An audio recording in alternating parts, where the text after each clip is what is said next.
Aroma ടിവിയുടെ എല്ലാ മാന്യ ശ്രോതാക്കൾക്കും വേഗം വരുന്ന കർത്താവായ യേശു ക്രിസ്തുവിന്റെ തന്നെ തിരുനാമത്തിൽ വന്ദനത്തെയും സ്വാഗതത്തെയും അറിയിക്കുന്നു.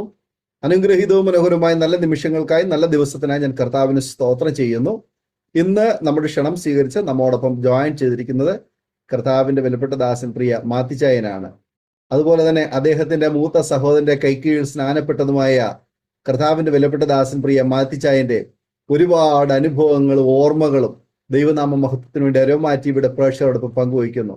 തീർച്ചയായിട്ടും പ്രേക്ഷകർക്ക് ഇത് ഒരു വേറിട്ട അനുഭവമായിരിക്കുമെന്നുള്ള കാര്യത്തിന് യാതൊരു സംശയവുമില്ല. ദൈവം നടത്തിയ അത്ഭുതകരമായ വഴികൾ, ഒരുപാട് എതിർപ്പുകളുടെ നടുവിലും കർത്താവിനെ സാക്ഷീകരിപ്പാൻ കർത്താവ് കൊടുത്ത അദ്ദേഹത്തിന്റെ ജീവിതാനുഭവങ്ങൾ അരോമ ടിവിയുടെ പ്രേക്ഷകരുമായിട്ട് പങ്കുവയ്ക്കുന്നു.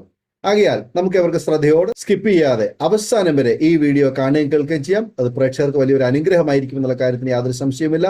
നിങ്ങളുടെ വലിയൊരു അഭിപ്രായങ്ങളും നിർദ്ദേശങ്ങളും കമന്റ് ബോക്സിൽ രേഖപ്പെടുത്തുന്നതോടൊപ്പം തന്നെ സ്ക്രീനിൽ കാണുന്ന വാട്സപ്പ് നമ്പറിൽ ഞങ്ങളെ വിവരം അറിയിക്കണം.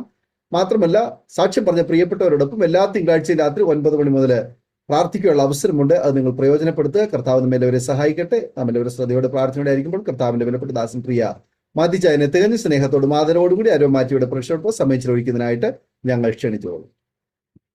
ദൈവനാമത്തിന് മഹത്വം ഉണ്ടാകട്ടെ. അരോമ ടിവി പ്രേക്ഷകരുടെ മുൻപാകെ എൻ്റെ ക്രിസ്തീയ അനുഭവ സാക്ഷ്യങ്ങളെ പങ്കിടുവാൻ ദൈവം ഒരു അവസരം ഒരുക്കി തന്നതോർത്ത് ഞാൻ ദൈവത്തെ സ്തുതിക്കുന്നു, സ്തോത്രം ചെയ്യുന്നു. അതിന് മുഖാന്തരം ഒരുക്കി തന്ന കർത്താവിൻ്റെ ദാസൻ ഡാനിയൽ ജോൺ പാസ്റ്ററിനോടും, അതോടൊപ്പം തന്നെ അരോമ ടിവിയിലേക്ക് എന്നെ ഇൻട്രൊഡ്യൂസ് ചെയ്ത കർത്താവിൻ്റെ ദാസൻ USA സജീവ് വർഗീസ് പാസ്റ്ററിനും മിനി ആൻറ്റിക്കും എൻ്റെ പ്രത്യേകമായ നന്ദിയെ ഞാൻ ഈ അവസരത്തിൽ ഓർപ്പിക്കുന്നു. എൻ്റെ പേര് മാത്യൂസ് പി എന്നാണ്. വീട്ടിൽ വിളിക്കുന്നത് അച്ഛനെ വിളിക്കുന്നു. ഞാൻ ഈ പ്രോഗ്രാമിൽ പങ്കെടുക്കുന്നത് അബുദാബിയിൽ നിന്നുമാണ്. എൻ്റെ സ്വന്തം ദേശം പത്തനംതിട്ട വാര്യാപുരം എന്ന് പറഞ്ഞ സ്ഥലത്താണ്. വാര്യാപുരത്ത് ഒരു പ്രസക്തനായ ദേവദാസനുണ്ട്, വാര്യാപുരം യോനാച്ചൻ. ആ യോനാച്ചൻ്റെ വീടിൻ്റെ തൊട്ടുമുകളിലായിട്ടാണ് എൻ്റെ ഭവനം, കുടുംബം. അങ്ങനെ ഞാൻ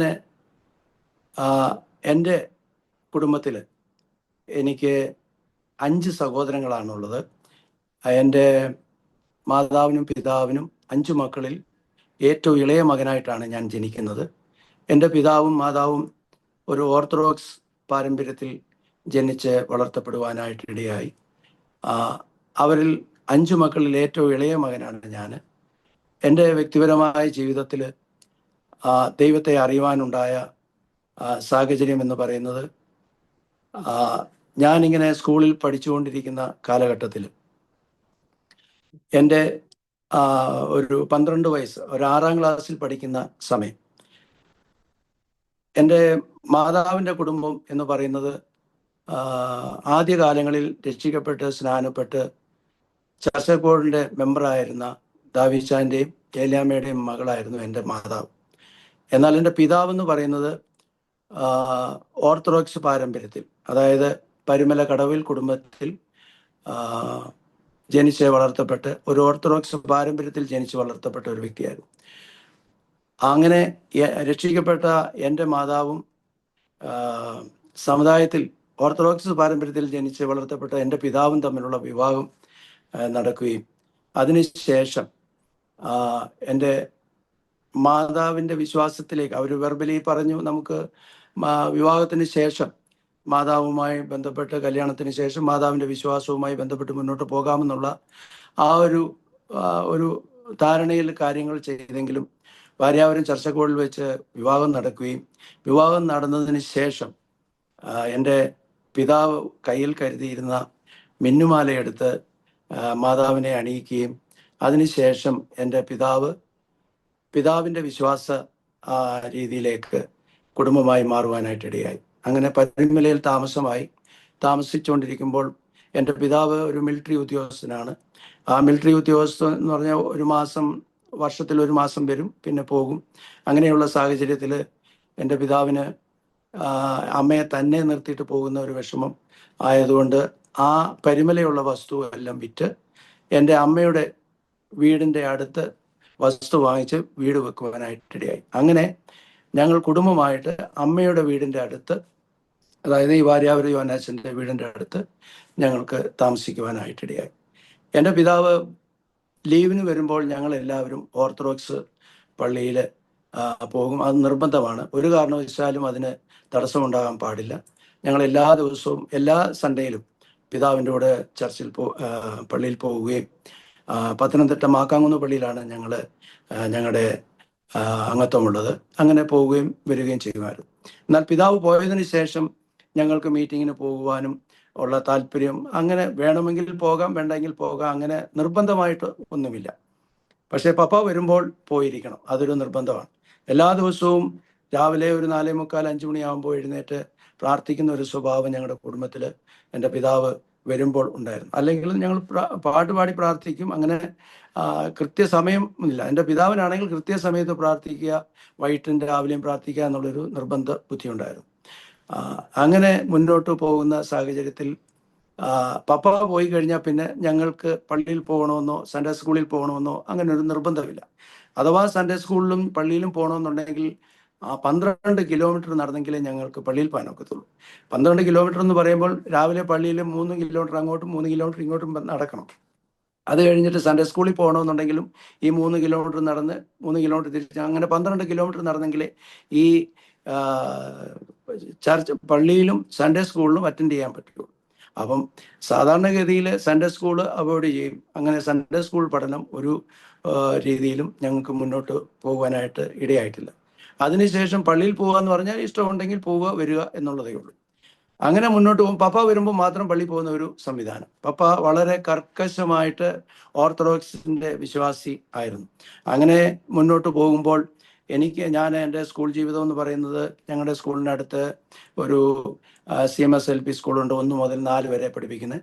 അവിടെ പഠിച്ചതിന് ശേഷം പത്തനംതിട്ട മർത്തമ സ്കൂളിലേക്ക് 5ാം ക്ലാസ്സിലേക്ക് എന്നെ ചേർക്കുവാനായിട്ട് കൊണ്ടുപോയി. പക്ഷേ അവിടെ അഡ്മിഷൻ കിട്ടിയില്ല. അവിടെ അടുത്ത് ഒരു കാത്തോലിക്സ് കാരുടെ ഒരു സ്കൂളുണ്ട്. അവിടെ 5ാം ക്ലാസ്സിൽ ഞാൻ പഠിക്കുവാൻ ഇടയായി. അതിനുശേഷം 5ൽ നിന്നും 6ലേക്ക് ഞാൻ ജയിച്ചപ്പോൾ അവിടുന്ന് എന്നെ മർത്തമ സ്കൂളിൽ ചേരുവാനായിട്ടിടയായി. അങ്ങനെ 6ാം വയസ്സിൽ ഞാനിങ്ങനെ ആയിരിക്കുന്ന സമയത്ത് എൻ്റെ വീടിൻ്റെ തൊട്ടടുത്താണല്ലോ എൻ്റെ അമ്മയുടെ വീടെന്ന് പറഞ്ഞത്. എൻ്റെ അമ്മയുടെ വീട്ടിൽ ഇങ്ങനെ ദൈവദാസന്മാർ വരികയും പോവുകയും ഒക്കെ ചെയ്തുകൊണ്ട് ഇരിക്കുന്ന ഒരു സാഹചര്യം.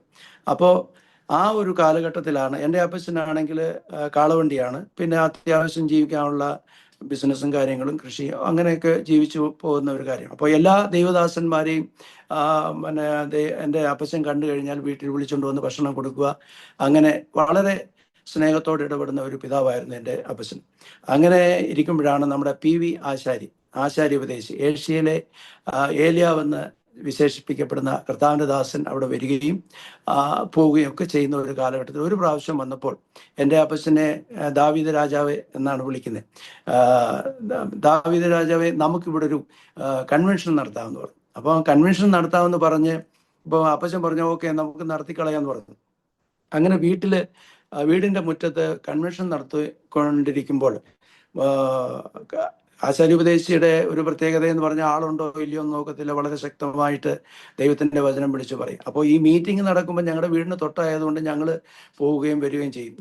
ഞാൻ പോവുകയും സഹകരിക്കുകയും ഒക്കെ ചെയ്യും. എന്നാൽ അവിടെ കർത്താവിൻ്റെ ദാസൻ വളരെ ശക്തമായിട്ട് പറയുന്ന കാര്യം, എല്ലാ ദിവസവും പറയുന്ന കാര്യം, അല്ലല്ലാതെ നിങ്ങൾ മാനസാന്തരപ്പെടാഞ്ഞാൽ നിങ്ങൾ അങ്ങനെ തന്നെ നഷ്ടപ്പെട്ട് നശിച്ചു പോകും എന്നുള്ള വചനം ഓർപ്പിക്കുകയും സ്വർഗത്തെക്കുറിച്ചും നരകത്തെക്കുറിച്ചും വളരെ വ്യക്തമായിട്ട് പറയുകയും ചെയ്യും. അപ്പോൾ ആ വചനം ഇങ്ങനെ എൻ്റെ ഹൃദയത്തിൽ ഇങ്ങനെ കൂടെ കടന്നു പോവുകയും അതിനെപ്പറ്റി കൂടുതൽ ചിന്തിച്ചൊന്നുമില്ല. സ്വർഗമുണ്ട്, നരകമുണ്ട്, ആര് സ്വർഗത്തിൽ പോകും, എങ്ങനെ പോകും എന്നുള്ളതിനെക്കുറിച്ച് ആചാര്യോപദേശിച്ച് വളരെ ശക്തമായിട്ട് അവിടെ പറഞ്ഞു. അവസാനത്തെ ദിവസം മീറ്റിംഗ് ചർച്ചിൽ വെച്ച് നടത്തുവാനായിട്ട് തീരുമാനിച്ചു. അങ്ങനെ അവസാനത്തെ മീറ്റിങ്ങിന് ഞാനും അപ്പച്ചൻ്റെ കൂടെ ചർച്ചിൽ പോയി ഇങ്ങനെ അന്നത്തെ മെസ്സേജിലും അത് തന്നെയാണ് പറഞ്ഞത്. സ്വർഗമുണ്ട്, നരകമുണ്ട്, നമുക്ക് സ്വർഗത്തിൽ പോകണം, ആര് സ്വർഗത്തിൽ പോകും, എങ്ങനെ പോകും, ഇതെല്ലാം വചനത്തിൻ്റെ അടിസ്ഥാനത്തിൽ വളരെ ശക്തിയോടെ കർത്താവിൻ്റെ ദാസൻ പറയുവാനിടയായി. ഇതിങ്ങനെ പറഞ്ഞ് അവസാനം മീറ്റിംഗ് അവസാനിക്കാൻ നേരത്ത് കർത്താവിൻ്റെ ദാസൻ പറഞ്ഞു, ആർക്കെങ്കിലും ഇന്ന് രക്ഷിക്കപ്പെടുവാനുള്ള താല്പര്യമുണ്ടെങ്കിൽ രക്ഷിക്കപ്പെടുവാനുള്ള ഒരു അവസരമുണ്ട്, നിങ്ങളുടെ വലങ്കൈ ഉയർത്തിയാൽ നിങ്ങൾക്ക് വേണ്ടി ഞങ്ങൾ പ്രാർത്ഥിക്കും എന്ന് കർത്താവിൻ്റെ ദാസൻ പറയുവാനായിട്ടിടയായി. അങ്ങനെ പറഞ്ഞുകൊണ്ടിരിക്കുമ്പോൾ ഞാൻ അറിയാതെ തന്നെ എൻ്റെ കൈ ഉയർത്തപ്പെടുവാനായിട്ടിടയായി. എൻ്റെ കൈ അങ്ങനെ ഉയർത്തപ്പെടുകയും ചുറ്റുമുള്ള പലരും അങ്ങനെ കൈ ഉയർത്തി രക്ഷിക്കപ്പെടുന്നതിനുള്ള ആ താല്പര്യത്തെ അറിയിക്കുവാനായിട്ടിടയായി. കർത്താവിൻ്റെ ദാസൻ പറഞ്ഞു, ഈ കൈ പൊക്കിയവർക്ക് വേണ്ടി നമുക്ക് പിന്നെ പ്രാർത്ഥിക്കാം, അവരെ അനുഗ്രഹിച്ച് പ്രാർത്ഥിക്കാമെന്ന് പറഞ്ഞുകൊണ്ട് നമുക്കൊരു പാട്ട് പാടി ആരാധിച്ച് ഇവർക്ക് വേണ്ടി പ്രാർത്ഥിക്കാമെന്ന് പറഞ്ഞു. അങ്ങനെ പാട്ട് പാടി വളരെ ശക്തമായിട്ട് ദേവദാസന്റെ വീഡിയോകൾ ഇപ്പോഴും നമുക്ക് യൂട്യൂബിൽ കാണാൻ പറ്റും. അദ്ദേഹത്തിന്റെ ഒരു പ്രത്യേകത എന്ന് പറഞ്ഞാൽ അദ്ദേഹം കുടുംബമായിട്ട് വളരെ ശക്തമായ പരിശുദ്ധാത്മാവിന്റെ അഭിഷേക ബലത്തോട് ആരാധിക്കുന്ന ഒരു അനുഭവമുണ്ട്. അതേ ഒരു അനുഭവം തന്നെ അവിടെ ഉണ്ടായി. അങ്ങനെ ആരാധിച്ചുകൊണ്ടിരിക്കുമ്പോൾ ഞാനും ശക്തമായി കരങ്ങളടിച്ച് സ്തോത്രം പറഞ്ഞ് പാട്ട് പാടി എൻ്റെ 12-ാം വയസ്സിലെ കാര്യമാണ് ഞാനീ പറഞ്ഞത്. അങ്ങനെ ആരാധിച്ചുകൊണ്ടിരിക്കുമ്പോൾ എന്നിലേക്കൊരു പ്രത്യേകമായ ശക്തി വരുന്നതായിട്ട് എനിക്ക് ഫീൽ ചെയ്യുകയും എൻ്റെ നാവിൽ നിന്ന് പുതിയ ഭാഷകളും പുതിയ അനുഭവങ്ങളും പറയുവാനുള്ളതായ സാഹചര്യങ്ങളെ ഉണ്ടാകുവാനായിട്ട് ഇടയായി. അങ്ങനെ ഞാൻ രക്ഷിക്കപ്പെടുകയും അഭിഷേകം പ്രാപിക്കുകയും ഒറ്റ ദിവസം തന്നെ എൻ്റെ ജീവിതത്തിൽ അങ്ങനെ ഒരു അനുഭവം ഉണ്ടാകുവാനായിട്ടിടയായി. ഞാൻ രക്ഷിക്കപ്പെട്ട കാര്യമോ അഭിഷേകം പ്രാപിച്ച കാര്യമോ ഇതൊന്നും ഞാൻ എൻ്റെ വീട്ടിലോ എൻ്റെ നാട്ടിലോ ആർക്കും അറിയത്തില്ല. ഞാൻ ചെന്നു, രക്ഷിക്കപ്പെട്ടു, അഭിഷേകം പ്രാപിച്ചു, അന്നത്തെ മീറ്റിംഗ് കഴിഞ്ഞു, അതോടുകൂടി സകലതും കഴിഞ്ഞു. അന്ന് പിന്നത്തേതിൽ ഞാൻ മനസ്സിലാക്കിയത്, അന്ന് ദൈവം എന്നെ അഭിഷേകം നിറച്ച് രക്തത്താൽ മുദ്രയിട്ട് ഭദ്രമായി സൂക്ഷിക്കുവാൻ വേണ്ടി മാത്രമായിരുന്നു അന്ന് ആ ഒരു പ്രോഗ്രാം നടന്നത് എന്ന് ഞാൻ പൂർണ്ണമായി വിശ്വസിക്കുന്നു. അങ്ങനെ അത് കഴിഞ്ഞിട്ട് വീട്ടിൽ വന്നപ്പം പിന്നെ കുറച്ച് നാൾ കഴിഞ്ഞപ്പോൾ ഇങ്ങനെ ദിവസങ്ങളും മാസങ്ങളും കഴിയുന്നു. ഈ രക്ഷിക്കപ്പെട്ടതോ അഭിഷേകം പ്രാപിച്ചതോ ആരും അറിയുന്നില്ല.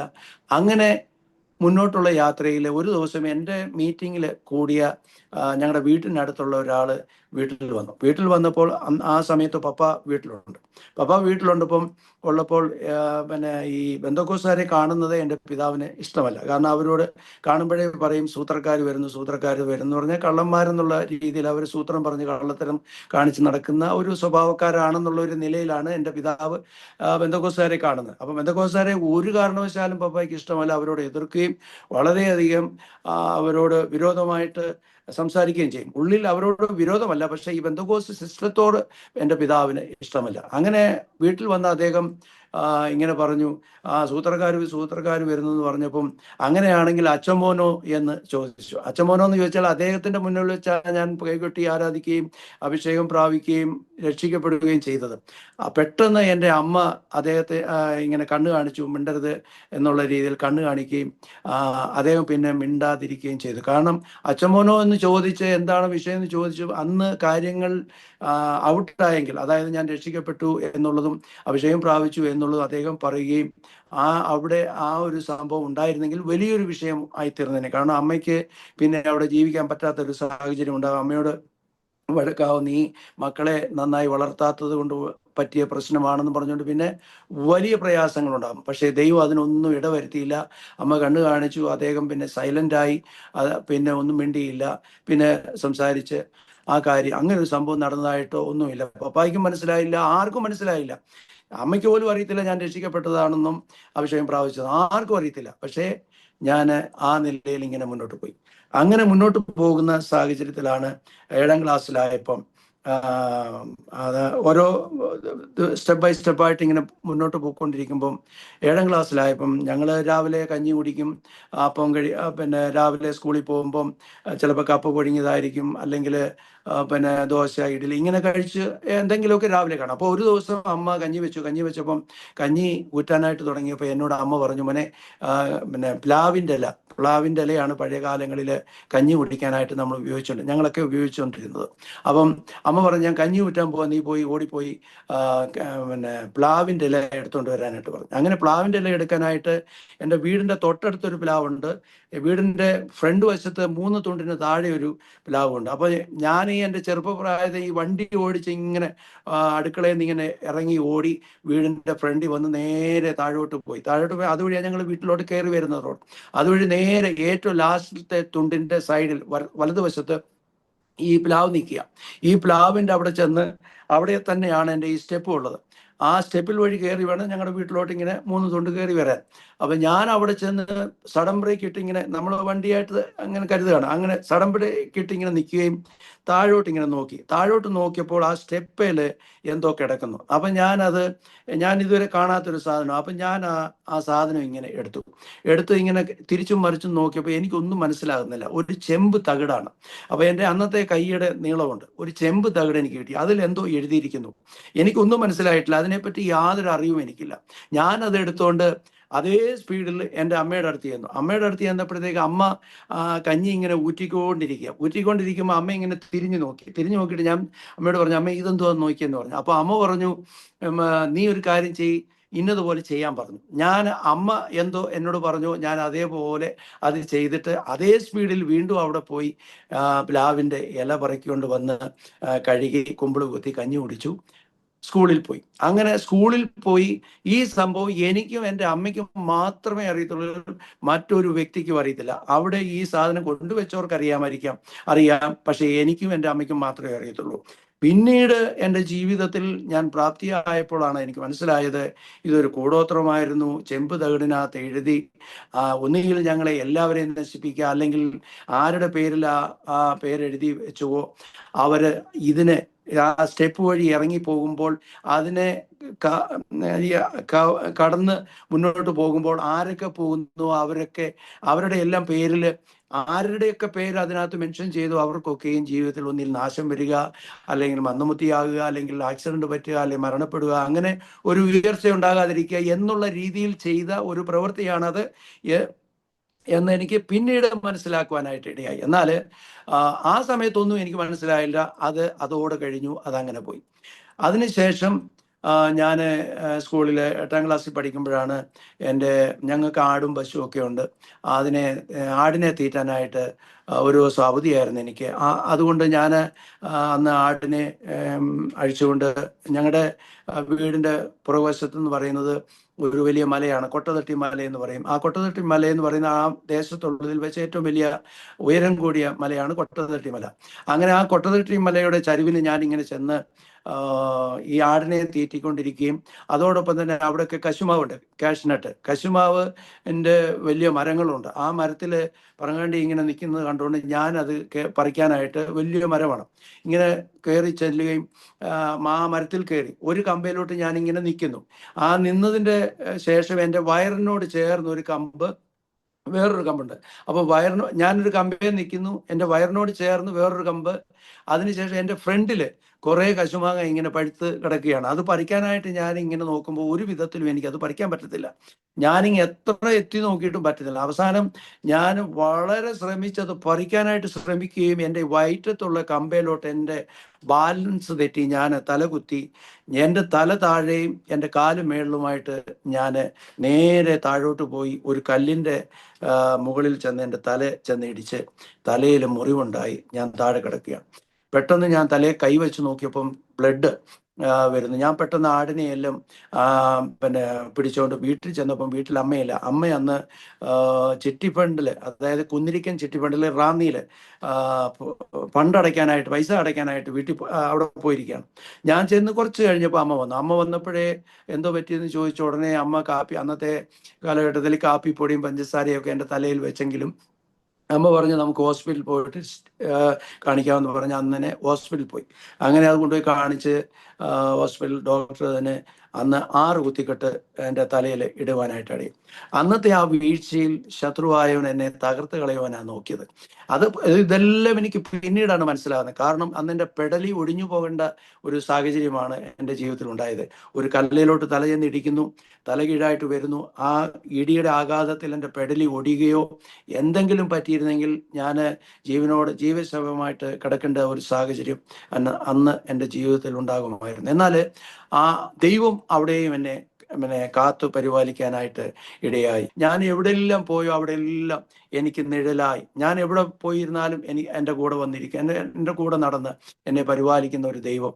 അങ്ങനെ എൻ്റെ വീഴ്ചയിൽ എന്നെ ദൈവം സംരക്ഷിച്ചു. അങ്ങനെ 8ാം ക്ലാസ് കഴിഞ്ഞ് 9ാം ക്ലാസ് ആയപ്പം വീണ്ടും ആഞ്ഞിലി ചക്കയൊക്കെ ഉണ്ടാകുന്ന ഒരു കാലഘട്ടമായി. ആഞ്ഞിലി ചക്കയൊക്കെ ഉണ്ടാകുന്ന അതേ സമയത്ത് പെട്ടെന്ന് ഈ ആഞ്ഞിൽ ചക്കയൊക്കെ പറിച്ച് തിന്നുക അന്നത്തെ കാലത്ത് നമ്മുടെ ഒരു ആഗ്രഹമാണ്. അപ്പം ഞാനും എൻ്റെ കൂട്ടുകാരനും അമ്മാച്ചൻ്റെ പിള്ളേരും എല്ലാവരും കൂടെ പോയിട്ട് വലിയൊരു ആഞ്ഞിലയെ, ആ ആഞ്ഞിലയെ കയറണമെങ്കിൽ ഒരു കവുങ്ങെ കയറണം. കവുങ്ങിൻ്റെ മണ്ട ചെന്നിട്ട് നിൽക്കുന്നിടത്തു നിന്നൊരു ആഞ്ഞിലിയുടെ ഒരു കമ്പ് വരും. ആ കമ്പയിലോട്ട് ചവിട്ടി ആഞ്ഞിലയെ കയറി ചക്ക പറിക്കണം. അപ്പോൾ അന്ന് മഴ പെയ്യാനുള്ള സാധ്യതയുണ്ട്. അപ്പോൾ ഈ മഴ പെയ്യാനുള്ള സാധ്യത ഉണ്ടെങ്കിൽ മഴയ്ക്ക് മുമ്പ് 5-6 പറിച്ച് തിന്നാമെന്നുള്ള ഉദ്ദേശത്തിൽ ഞാനും എൻ്റെ കൂട്ടുകാരനോട് മരത്തിൽ കയറി ഈ കവുങ്ങെ കയറി ഈ കവുങ്ങിന്റെ മണ്ടയിൽ ചെന്നിട്ട് ആഞ്ഞിലേക്ക് കയറി ഇത് പറിച്ച് എന്നതിന് ശേഷം പറിച്ചുകൊണ്ടിരിക്കുമ്പോൾ തന്നെ മഴ പെയ്യാൻ തുടങ്ങി. മഴ പെയ്യുകയും എൻ്റെ കൂടെ നിന്ന അദ്ദേഹം വളരെ പെട്ടെന്ന് താഴെ ഇറങ്ങി പോകുവാനായിട്ടിടയായി. ഞാൻ പതുക്കെ ഇറങ്ങി വരുമ്പോഴത്തേക്കും മഴ വളരെ ശക്തമായി പെയ്യുവാനായിട്ടിടയായി. എനിക്ക് കൈ പിടിക്കാൻ പറ്റുന്നില്ല. വളരെ പെതുക്കെ പിടിച്ച് ഈ ആഞ്ഞിലിയുടെയും പിന്നെ കവുങ്ങിൻ്റെയും അടുത്ത് ഞാൻ എത്തി. അവിടെ എത്തി ആ കവുങ്ങേൽ പിടിക്കാൻ, കവുങ്ങേലെല്ലാം വെള്ളമാണ്, എൻ്റെ ശരീരം മുഴുവൻ വെള്ളമാണ്, ഞാൻ എടുത്തിരിക്കുന്ന കയ്യിലെല്ലാം നനഞ്ഞിരിക്കുകയാണ്. അപ്പം ഞാൻ വളരെ ശ്രദ്ധിച്ച് ഇറങ്ങാനായിട്ട് നോക്കുക. എങ്ങനെ ഇറങ്ങാൻ പറ്റത്തില്ല, ഏണിയില്ല, ഒന്നുമില്ല, ഭയങ്കര ഉയരവുമാണ്. കവുങ്ങിൻ്റെ മണ്ടയിൽ ഈ കവുങ്ങിൻ്റെ പൂക്കൊലയുണ്ട്, ആ പൂവിൻ്റെ കൊലയിലോട്ട് ഞാൻ പിടിച്ചു. മറ്റേ കവുങ്ങിലോട്ട് പിടിച്ചാൽ കിട്ടത്തില്ല, തെന്നിപ്പോവും. അതുകൊണ്ട് കവുങ്ങിൻ്റെ പൂക്കൊലയിലോട്ട് ഞാനിങ്ങനെ പിടിക്കുകയും മറ്റേ കൈ കൊണ്ട് ഞാനിങ്ങനെ പിന്നെ കവുങ്ങയിലോട്ട് പിടിച്ച് താഴോട്ട് എൻ്റെ കാലങ്ങോട്ട് വെക്കുകയും എൻ്റെ വെയിറ്റ് കൊണ്ട് ഈ പൂക്കല ഇരിഞ്ഞ് നേരെ താഴെ പോയി. ഈ കവുങ്ങ് നിന്നിരുന്നത് ഒരു ഈടിപ്പുറത്താണ്. ആ ഈടിപ്പുറത്ത് ഇങ്ങനെ അന്നത്തെ കാലത്ത് ഈ കാടുകളൊക്കെ വെട്ടി അതിൻ്റെ കുറ്റികൾ ഇങ്ങനെ കൂർമ്പിച്ച് ഇങ്ങനെ നിൽക്കും.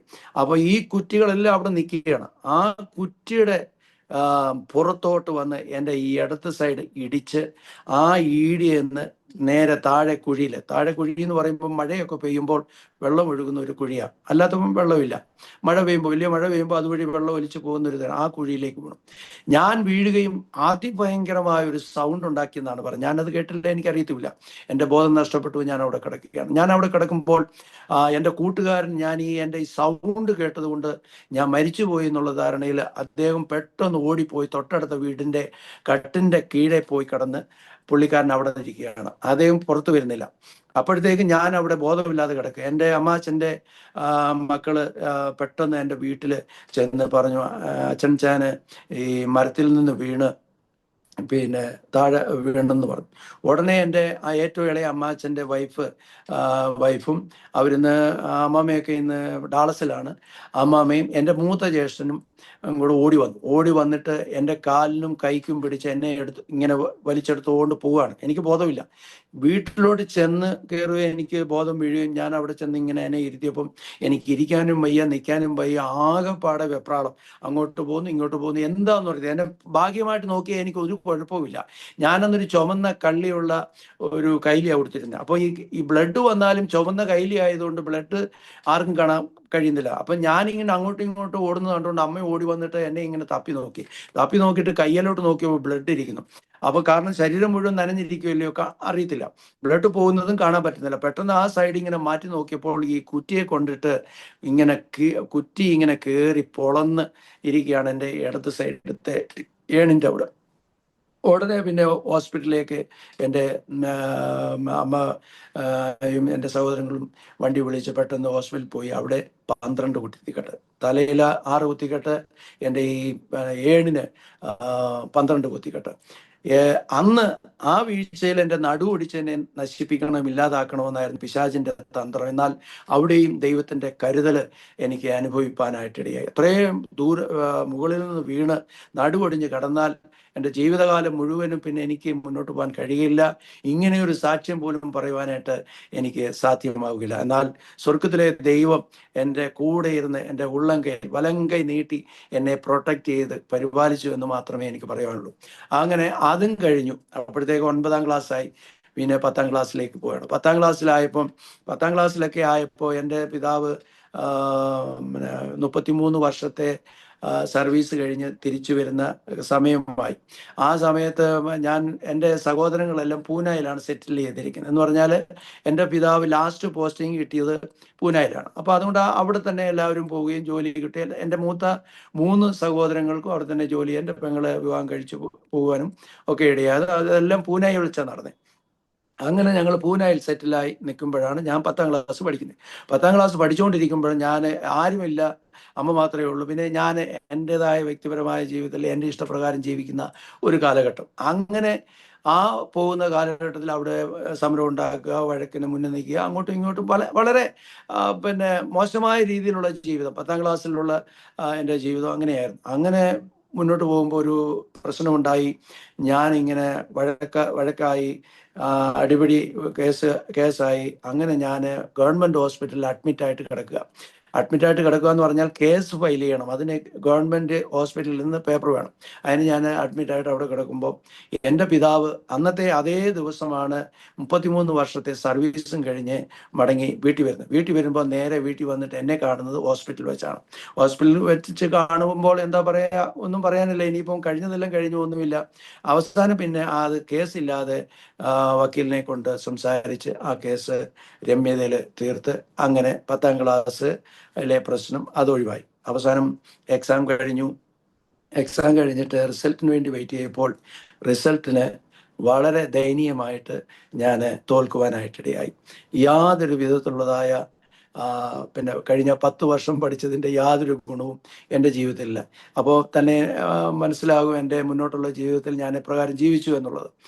അങ്ങനെ ഇനിയിപ്പോൾ എന്താണെന്നുള്ളത് ചിന്തിച്ച് പെട്ടെന്ന് എന്നൊക്കെ ഒരു പ്രാവശ്യം കൂടെ എഴുതാമെന്ന് പറഞ്ഞു. 2ാമത്തെ വർഷം എഴുതി, റിസൾട്ട് വന്നു, യാതൊരു ഗുണവുമില്ല. അവിടെയും പരാജയം തന്നെ ജീവിതത്തിൽ വന്നുകൊണ്ടേയിരിക്കുന്നു. അങ്ങനെ ആ പരാജയം ഏറ്റെടുത്തുകൊണ്ട് ഇനിയിപ്പോൾ എന്ത് ചെയ്യുമെന്നുള്ളത് എല്ലാവരും കൂടെ ആലോചിച്ച് പറഞ്ഞു, ഒരു കാര്യം ചെയ്യാം, നമുക്ക് IT-യിൽ അവനെ പഠിപ്പിക്കാം, എന്തെങ്കിലും ഒരു കോഴ്സ് അവന് കൊടുത്ത് അവനെ പഠിപ്പിക്കാനാണ്, അവൻ എന്തെങ്കിലും ഒരു ജോലി കിട്ടണമല്ലോ എന്നുള്ള ഉദ്ദേശത്തിൽ എൻ്റെ സഹോദരങ്ങളും വീട്ടുകാരും എല്ലാവരും കൂടി ചിന്തിച്ചു. അങ്ങനെ കോഴഞ്ചേരിയിലെ മർത്തോമക്കാരുടെ ഒരു ITC ഉണ്ട്, ചെറുകോൽപ്പുഴ MITC എന്ന് പറഞ്ഞ്. ഞങ്ങളുടെ വാര്യാപുരത്തു നിന്ന് 2 ബസ് കോഴഞ്ചേരി ചെന്നിട്ട് കോഴഞ്ചേരി ചെറുകോൽക്ക് 2 ബസ് കയറി പോകണം. അങ്ങനെ അവിടെ ചെന്ന് അതിന് അഡ്മിഷൻ എടുക്കാൻ ചെന്നപ്പോൾ നല്ല കോഴ്സൊന്നും എനിക്ക് കിട്ടത്തില്ല. കിട്ടുന്ന ഒരേ ഒരു കോഴ്സ് എന്ന് പറഞ്ഞത് ബെഞ്ച് വിറ്റർ പഠിക്കുക എന്നുള്ളത് മാത്രമാണ് എൻ്റെ മുന്നിലത്തെ ലക്ഷ്യം. ആ ബെഞ്ച് വിറ്ററിന് പോലും ഞാൻ ഇത് 500 രൂപ, അന്നത്തെ 82-ൽ 500 രൂപ കൊടുത്തിട്ടാണ് അഡ്മിഷൻ എടുത്തത്. അങ്ങനെ അഡ്മിഷൻ എടുത്ത് 82, 84-ൽ അവിടെ IT-യിൽ പഠിക്കുവാനായിട്ടിടയായി. ആ IT-യിൽ പഠിച്ചുകൊണ്ടിരിക്കുമ്പോൾ ഫസ്റ്റ് ഇയറിൽ പ്രശ്നമൊന്നുമില്ല, സെക്കൻഡ് ഇയർ ആയപ്പോഴത്തേക്ക് ആവപ്പാടെ പ്രശ്നമായി. കാരണം എന്താണെന്ന് ചോദിച്ചാൽ അവിടെ പഠിപ്പിക്കാൻ വരുന്ന ടീച്ചേഴ്സ് മുഴുവൻ ഈ മിലിറ്ററി ഹോസ്പിറ്റലിൽ നിന്ന് പിരിഞ്ഞ് വരുന്നവരാണ്. അവർക്ക് എല്ലാ മാസവും കോട്ട കിട്ടും. ഈ കോട്ട കൊണ്ടുവന്നിട്ട് ഞങ്ങൾ നേരത്തെ ബുക്ക് ചെയ്യും, ടീച്ചേഴ്സിനോട് പറയും അത് ഞങ്ങൾക്ക് കൊണ്ടുതരണമെന്ന് പറയും. അവർ കോട്ട കിട്ടുന്നത് നേരെ ഞങ്ങളുടെ അവിടെ കൊണ്ടുവരും. ഞങ്ങളത് വാങ്ങിച്ച്, ഞങ്ങൾക്ക് ടൂൾ ബോക്സ് ഉണ്ട്, ടൂൾ ബോക്സിനകത്ത് ഇത് വെച്ചിട്ട് അവിടെ വെച്ചിട്ട് ഞങ്ങളുടെ ഇഷ്ടം പോലെ വെള്ളമടിക്കുക, ആ ഒരു രീതിയിൽ മുന്നോട്ട് പോകുന്ന ഒരു സാഹചര്യം. അവസാന വർഷം അങ്ങനെ മുന്നോട്ട് പോയിക്കൊണ്ടിരിക്കുന്ന സാഹചര്യത്തിൽ ഒരു ദിവസം വളരെ ഓവറായിട്ട് ഞാൻ മദ്യപിക്കുവാനായിട്ടിടയായി.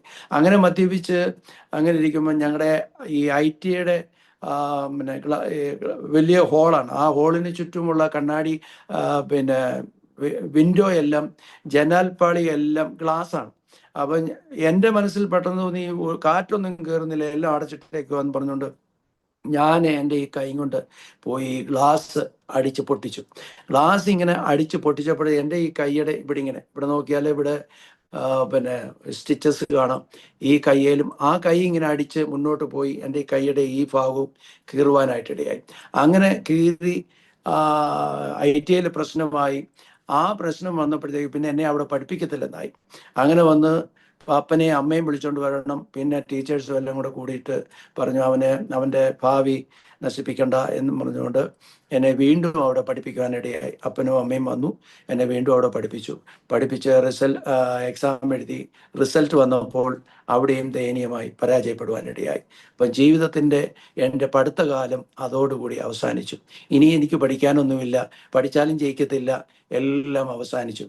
ഇനി എന്ത് ചെയ്യുമെന്നറിയാതെ വീട്ടുകാരും ഞാനും ഇങ്ങനെ, എനിക്ക് എൻ്റെ ജീവിതത്തെക്കുറിച്ച് പ്രത്യേകിച്ച് ഒരു ചിന്തയും കാര്യങ്ങളോ ഒന്നുമില്ല, ഇങ്ങനെ അങ്ങ് മുന്നോട്ട് പോകുന്നു എന്നുള്ളതേ ഉള്ളൂ. അവസാനം വീട്ടുകാർ ചിന്തിച്ചു, എന്നാൽ ഇനിയും പൂനെയിൽ കൊണ്ടുപോയി എന്തെങ്കിലും ഒരു ജോലി കിട്ടുമല്ലോ എന്ന്. എന്ത് ജോലി കിട്ടാനേ, എനിക്ക് ഒരു സർട്ടിഫിക്കറ്റും ഇല്ല, 10ാം ക്ലാസ് ഇല്ല, IT പഠിച്ചതുമില്ല. അപ്പോൾ ഇനിയിപ്പോൾ എനിക്കൊരു ജോലി എന്ന് പറഞ്ഞാൽ ഒരു ഹെൽപ്പറിൻ്റെ ജോലിയെ എനിക്ക് കിട്ടത്തുള്ളൂ, അത് മാത്രമേ എനിക്ക് ചെയ്യാനും പറ്റത്തുള്ളൂ. അങ്ങനെ ഞാൻ പൂനായി ചെന്നു. പൂനായി ചെന്നിട്ട് ജ്യേഷ്ഠന്മാരുടെ കൂടെ ഇങ്ങനെ താമസിക്കുമ്പോൾ ഒരു കമ്പനിയിലേക്ക് എന്നെ പറഞ്ഞു വിട്ടു. ഞാൻ അവിടെ ചെന്നപ്പോൾ അവിടെ എന്ന് പറഞ്ഞാൽ ഈ വാഷർ അടിക്കുന്ന കമ്പനിയാണ്. ഒരു ദിവസത്തെ സാലറി എന്ന് പറഞ്ഞാൽ 6 രൂപയാണ്. 6 രൂപ വാങ്ങിക്കാനായിട്ട് ഞാൻ 85 കാര്യമാണ് ഞാൻ ഈ പറയുന്നത്. 6 രൂപ വാങ്ങാനായിട്ട് ഞാൻ 8 രൂപ വണ്ടിക്കൂലി കൊടുത്താണ് പോകുന്നത്. അപ്പോൾ അവർ ഉദ്ദേശിച്ച ഇത്രയേ ഉള്ളൂ, യാത്ര പഠിക്കുക, ലാംഗ്വേജ് പഠിക്കുക, ഇതിനുള്ള ഒരു അവസരം ഒരുക്കി തരികയായിരുന്നു. അത് അവരുടെ ഒരു പിന്നെ എന്നോടുള്ള സ്നേഹം കൊണ്ട് ചെയ്ത കാര്യമാണ്. കാരണം എനിക്ക് ലാംഗ്വേജ് പഠിക്കണം, യാത്ര ചെയ്യണം, പോകണം, വരണം, അതൊക്കെ പഠിക്കാൻ വേണ്ടിയിട്ട് ചെയ്തതാണ്. പക്ഷെ ഞാൻ അവിടെ ചെന്നിട്ട് ഈ 3 mm തിക്നെസ് ഉള്ള ഈ ഷീറ്റ് വാഷർ അടിക്കണം. സെൻട്രൽ ഒരു ഹോള്, ഔട്ട് സൈഡിലൊരു ഹോള്. ഈ ഷീറ്റ് അങ്ങോട്ട് വെച്ചിട്ട് അന്നത്തെ കാലത്ത് പിന്നെ സ്വിച്ച് ഇടുമ്പോൾ കട്ടാകുന്ന സംവിധാനമല്ലേ, ഇപ്പോൾ എല്ലാം ഓട്ടോമാറ്റിക് ആണല്ലോ. അപ്പോൾ ഇത് ഷീറ്റ് അങ്ങോട്ട് വെച്ച് കൊടുത്തിട്ട് ഒരു സ്പിൻഡിൽ ഇങ്ങനെ കറക്കി മേളിൽ കൊണ്ടിട്ട് നമ്മുടെ ഫുൾ പവർ കൊണ്ട് അത് വലിച്ച് കറക്കണം. കറക്കുന്ന സമയത്ത് അത് കറങ്ങി വന്ന് ഡയലോട്ട് വന്ന് അടിച്ച് അത് കട്ടാവും.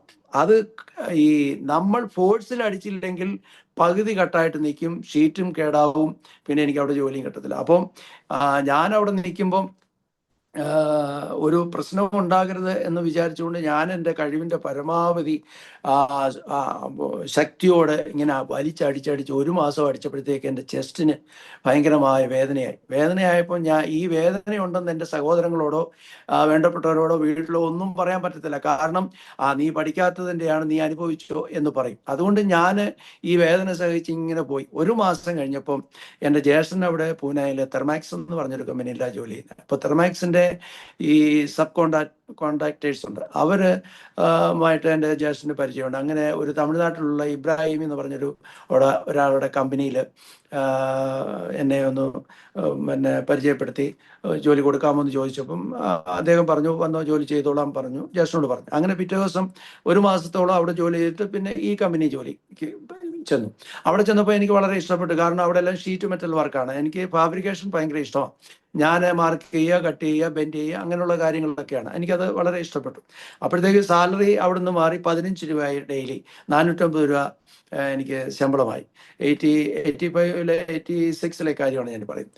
അങ്ങനെ 450 രൂപ ശമ്പളം കിട്ടിയപ്പോൾ എനിക്ക് സന്തോഷമായി. ഒരു സൈക്കിളൊക്കെ വാങ്ങിച്ച് ഞാൻ ഇങ്ങനെ എല്ലാ ദിവസവും പോവുകയും വരികയൊക്കെ ചെയ്തുകൊണ്ടിരിക്കുമ്പോൾ 4 മാസത്തോളം ജോലി ചെയ്തുകൊണ്ടിരുന്നപ്പം ഞങ്ങളുടെ അടുത്ത് താമസിക്കുന്ന വേറൊരാൾ പറഞ്ഞു, വേറൊരു കമ്പനിയിൽ, നല്ലൊരു കമ്പനിയിൽ ഒരു പിന്നെ വേക്കൻസി ഉണ്ട്, ഇൻ്റർവ്യൂവിന് പോകുന്നെങ്കിൽ പോകാമെന്ന് പറഞ്ഞു. ഞാൻ പറഞ്ഞു ഞാൻ പോകാമെന്ന് പറഞ്ഞുകൊണ്ട് ഇൻ്റർവ്യൂവിന് പോയി. ഇൻ്റർവ്യൂവിന് പോയപ്പം പ്രാക്ടിക്കൽ തന്നപ്പം എനിക്ക് കിട്ടിയത് ഒരു സപ്പോർട്ട് ഉണ്ടാക്കാനായിട്ട് വലിയ വെസൽസ് ആണ് ഉണ്ടാക്കുന്നത്. ഈ പ്രാജ് ഇൻ്റർനാഷണൽ കമ്പനി എന്നാണ് പൂനെയിൽ ഉള്ള ആ കമ്പനിയുടെ പേര്. ആ കമ്പനി ചെയ്യുന്നതെന്ന് പറഞ്ഞാൽ വലിയ വെസൽസ് ഉണ്ടാക്കി, അതായത് സ്പിരിറ്റ് ഉണ്ടാക്കുന്ന കമ്പനിക്ക് വേണ്ടിയിട്ട് വെസൽസ് ഉണ്ടാക്കി കൊടുക്കുകയാണ്. കോപ്പറിൻ്റെയും സ്റ്റീലിൻ്റെയും പണി മാത്രമാണ് ചെയ്യുന്നത്. അപ്പോൾ ആ കമ്പനിയിൽ ചെന്ന് ജോലി ചെയ്ത് ചെന്നപ്പോഴത്തേക്ക് എന്നെ അവരെടുക്കുവാനായിട്ട് ഇടയായി. എടുത്തപ്പോൾ എൻ്റെ സാലറി 15-ൽ നിന്ന് 30 ഡെയിലി 30 രൂപ സാലറി കിട്ടും, 900 രൂപയായി. അങ്ങനെ അടിക്കടി ഇങ്ങനെ മുന്നോട്ട് പൊയ്ക്കൊണ്ടിരിക്കുന്നു. എനിക്ക് ഭയങ്കരമായ സന്തോഷം എന്ന് പറഞ്ഞാൽ ജോലിയിൽ എനിക്ക് ഹാപ്പിയാണ്, ഒരു കുഴപ്പമില്ല. 3 നേരത്തെ ഷിഫ്റ്റാണ്. ആ ഷിഫ്റ്റ് ജോലിയും ചെയ്ത് വരുമ്പോൾ എനിക്ക് നൈറ്റ് ചെയ്ത് കഴിഞ്ഞാൽ ഡേ മുഴുവൻ ഫ്രീ, ഈവനിങ് ചെയ്ത് കഴിഞ്ഞാലും 2 സമയം എനിക്ക് ഫ്രീ ആണ്, മോർണിംഗ് ചെയ്ത് കഴിഞ്ഞാൽ ഇഷ്ടംപോലെ സമയം. അപ്പോൾ നല്ല സമയമുണ്ട്, ഞാനും ഫ്രീ ആണ്, ജോലി ചെയ്യുന്നതിനും എനിക്കിഷ്ടമാണ്. അങ്ങനെ പോയി മുന്നോട്ട് ഇങ്ങനെ പോകുമ്പോൾ 4 മാസം ആയപ്പോഴത്തേക്ക് അവിടെ സ്ട്രൈക്ക് എന്ന് പറഞ്ഞാൽ യൂണിയൻ പ്രശ്നം വന്നപ്പോഴത്തേക്ക് യൂണിയൻകാർ പറഞ്ഞ ചില ഡിമാൻഡുകൾ കമ്പനി അംഗീകരിക്കാതെ വന്നപ്പം കമ്പനി ക്ലോസ് ചെയ്യുകയാണ്, ഞങ്ങൾ ഇവിടുന്ന് പോവുകയാണെന്ന് പറഞ്ഞുകൊണ്ട് അവർ അടച്ചുപൂട്ടിയപ്പോഴത്തേക്ക് ആൾക്കാരെല്ലാം കൂടി സത്യാഗ്രഹം തുടങ്ങി. എനിക്ക് പോകാൻ പറ്റത്തില്ല, എൻ്റെ ജ്യേഷ്ഠന്മാരെന്നെ വിടത്തില്ല. ഞാനും രാത്രിയിൽ അവർ കാണാതെ ഒരു ദിവസം പോയി അവിടെ കിടക്കുവാനിടയായി. കിടന്നെങ്കിലും രാത്രി വന്ന് എന്നെ വിളിച്ചോണ്ട് പോയി. കാരണം അതിനൊന്നും പോകാൻ അവർക്ക് താല്പര്യമില്ല. പക്ഷേ ഞാനും പോയില്ലെങ്കിൽ എനിക്ക് ജോലി തുറന്ന് കിട്ടത്തില്ലല്ലോ എന്ന് പ്രതീക്ഷിച്ചാണ് ഞാൻ പോയത്. അങ്ങനെ ആ കമ്പനി ക്ലോസ് ചെയ്യാനായിട്ട് തീരുമാനിച്ചു. പക്ഷേ എന്തുകൊണ്ടോ അവർക്ക് അവിടുന്ന് മൂവ് ചെയ്യാൻ പറ്റാത്ത സാഹചര്യത്തിൽ ഇവരുടെ കുറെ കാര്യങ്ങൾ അംഗീകരിക്കുകയും മാനേജ്മെന്റിന്റെ കാര്യങ്ങളും പരസ്പരം സംസാരിച്ച് ഒത്തുതീർപ്പുണ്ടാക്കി കുറെ കാര്യങ്ങളൊക്കെ അംഗീകരിച്ച് കമ്പനി തുറക്കാൻ തീരുമാനിക്കുകയും എനിക്ക് അവിടെ ജോലി നഷ്ടപ്പെടുകയും ചെയ്തു. ജോലി നഷ്ടപ്പെടാനുള്ള കാരണം എന്ന് പറഞ്ഞാൽ അവിടുത്തെ യൂണിയൻകാർക്ക് നമ്മളെ ഒന്ന് പ്രൊട്ടക്റ്റ് ചെയ്യണമെങ്കിൽ ഏറ്റവും കുറഞ്ഞത് അവിടെ ഒരു വർഷത്തിൽ 2 അറ്റൻഡൻസ് എങ്കിലും ഉണ്ടായിരിക്കണം. ആ അറ്റൻഡൻസ് എനിക്കില്ല. ഞാൻ 4 മാസമേ അവിടെ ജോലി ചെയ്തിട്ടുള്ളൂ. അപ്പം 4 മാസം ജോലി ചെയ്തതുകൊണ്ട് എനിക്ക് എൻ്റെ അറ്റൻഡൻസ് നോക്കുമ്പോൾ എന്നെ അവർക്ക് പ്രൊട്ടക്റ്റ് ചെയ്യാൻ പറ്റത്തില്ല. അങ്ങനെ എൻ്റെ ജോലി അതോടെ അവിടെ അവസാനിച്ചു. അങ്ങനെ പതുക്കെ ഞാൻ കയറി വന്ന ആ നല്ല സാഹചര്യത്തിൽ നേരെ ഡൗൺ ആയി. എനിക്ക് പിന്നെ മാനസികമായിട്ട് എനിക്ക് ഒരു വിഷമം തോന്നി. ഇത്രയും സൗകര്യത്തിൽ നിന്ന് ഇനിയിപ്പം എവിടെ ഒരു ജോലി കിട്ടുന്നത് എന്ന് ചിന്തിച്ചിങ്ങനെ ഇരിക്കുമ്പോൾ അപ്പം വേറെ ചില കമ്പനികളിൽ ഇന്റർവ്യൂവിന് പോയപ്പം എല്ലാം ഈ യാർഡെന്ന് പറയുമ്പോൾ ഷീറ്റ് മെറ്റലെല്ലാം ഇങ്ങനെ ഇട്ടിരിക്കുകയാണ്. നമ്മളത് പോയിട്ട് സെലക്ട് ചെയ്ത് എടുത്തുകൊണ്ട് വന്നിട്ട് മാർക്ക് ചെയ്ത് കട്ട് ചെയ്ത് പെൻറ്റ് ചെയ്ത് ഇങ്ങനെ പോകണം. ഇതെല്ലാം ഓപ്പൺ പ്ലേസ് ആണ്. അപ്പോൾ എനിക്ക് വെയിൽ കൊള്ളുക എന്ന് പറയുമ്പോൾ ഭയങ്കരമായ പ്രയാസമാണ്. വെയിലത്തിരുന്ന് വേണം എല്ലാം ചെയ്യാൻ. നമ്മൾ എല്ലാം മാർക്ക് ചെയ്ത് എല്ലാം ചെയ്യണമെങ്കിൽ തന്നെയും നമ്മൾ തന്നെ പോകണം. കട്ടിങ്ങിനും ഒക്കെ ആൾക്കാരുണ്ടെങ്കിൽ തന്നെ നമ്മളും ഈ വെയിലത്ത് അവരോട് കൂടെ നിൽക്കുകയും ചെയ്യണം.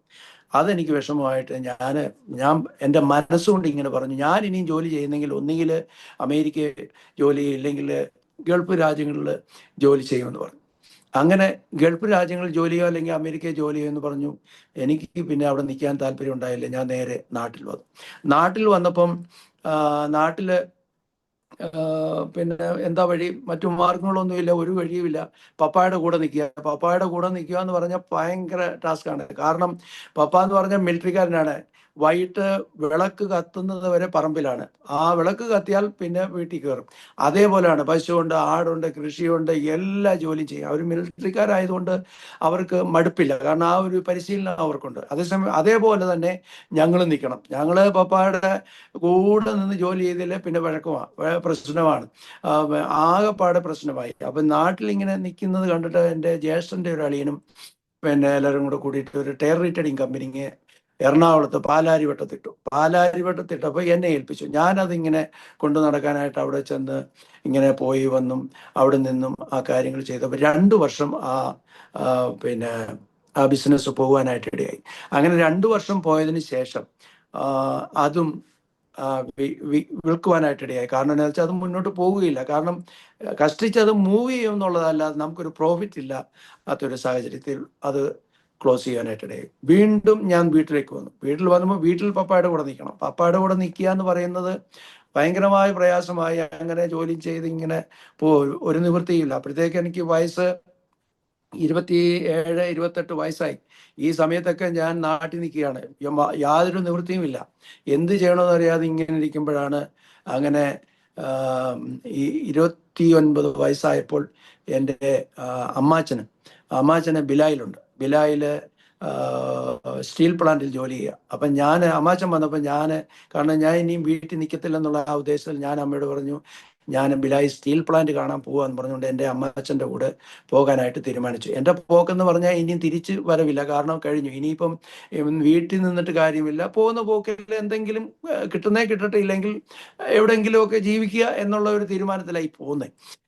അങ്ങനെ ബിലായിലേക്കുള്ള യാത്രയിൽ അവിടെ ചെന്നതിന് ശേഷം എൻ്റെ അമ്മയുടെ അനിയത്തി അവിടെ ഉണ്ട്, ദുർഗില് പിന്നെ ഒരു പോളിടെക്നിക്കിൽ ജോലിയാണ് എൻ്റെ അമ്മയുടെ അനിയത്തിയും ഹസ്ബൻഡും, ഒരേ പോളിടെക്നിക്കിൽ. അപ്പം ഞാൻ അവിടെ ചെന്നു. അവിടുത്തെ ക്വാർട്ടേഴ്സിനകത്ത് ഞാൻ അവിടെ ചെന്നിങ്ങനെ ആദ്യത്തെ ദിവസം 2-3 ദിവസം നിന്നപ്പം എന്നോട് അവിടുത്തെ അമ്മാമ്മ പറഞ്ഞു, ആ അമ്മാമ്മയെ അച്ഛനും ഇപ്പോഴും കൊട്ടാരക്കരയുണ്ട്, എന്നോട് പറഞ്ഞു, എടാ പിന്നെ നമ്മുടെ വാര്യാവൂർ യോനാച്ചൻ്റെ ജ്യേഷ്ഠൻ PS ചോമേൽച്ചാൻ ഇവിടെ ഉണ്ട്, നിനക്ക് അറിയാമോ എന്ന് ചോദിച്ചു.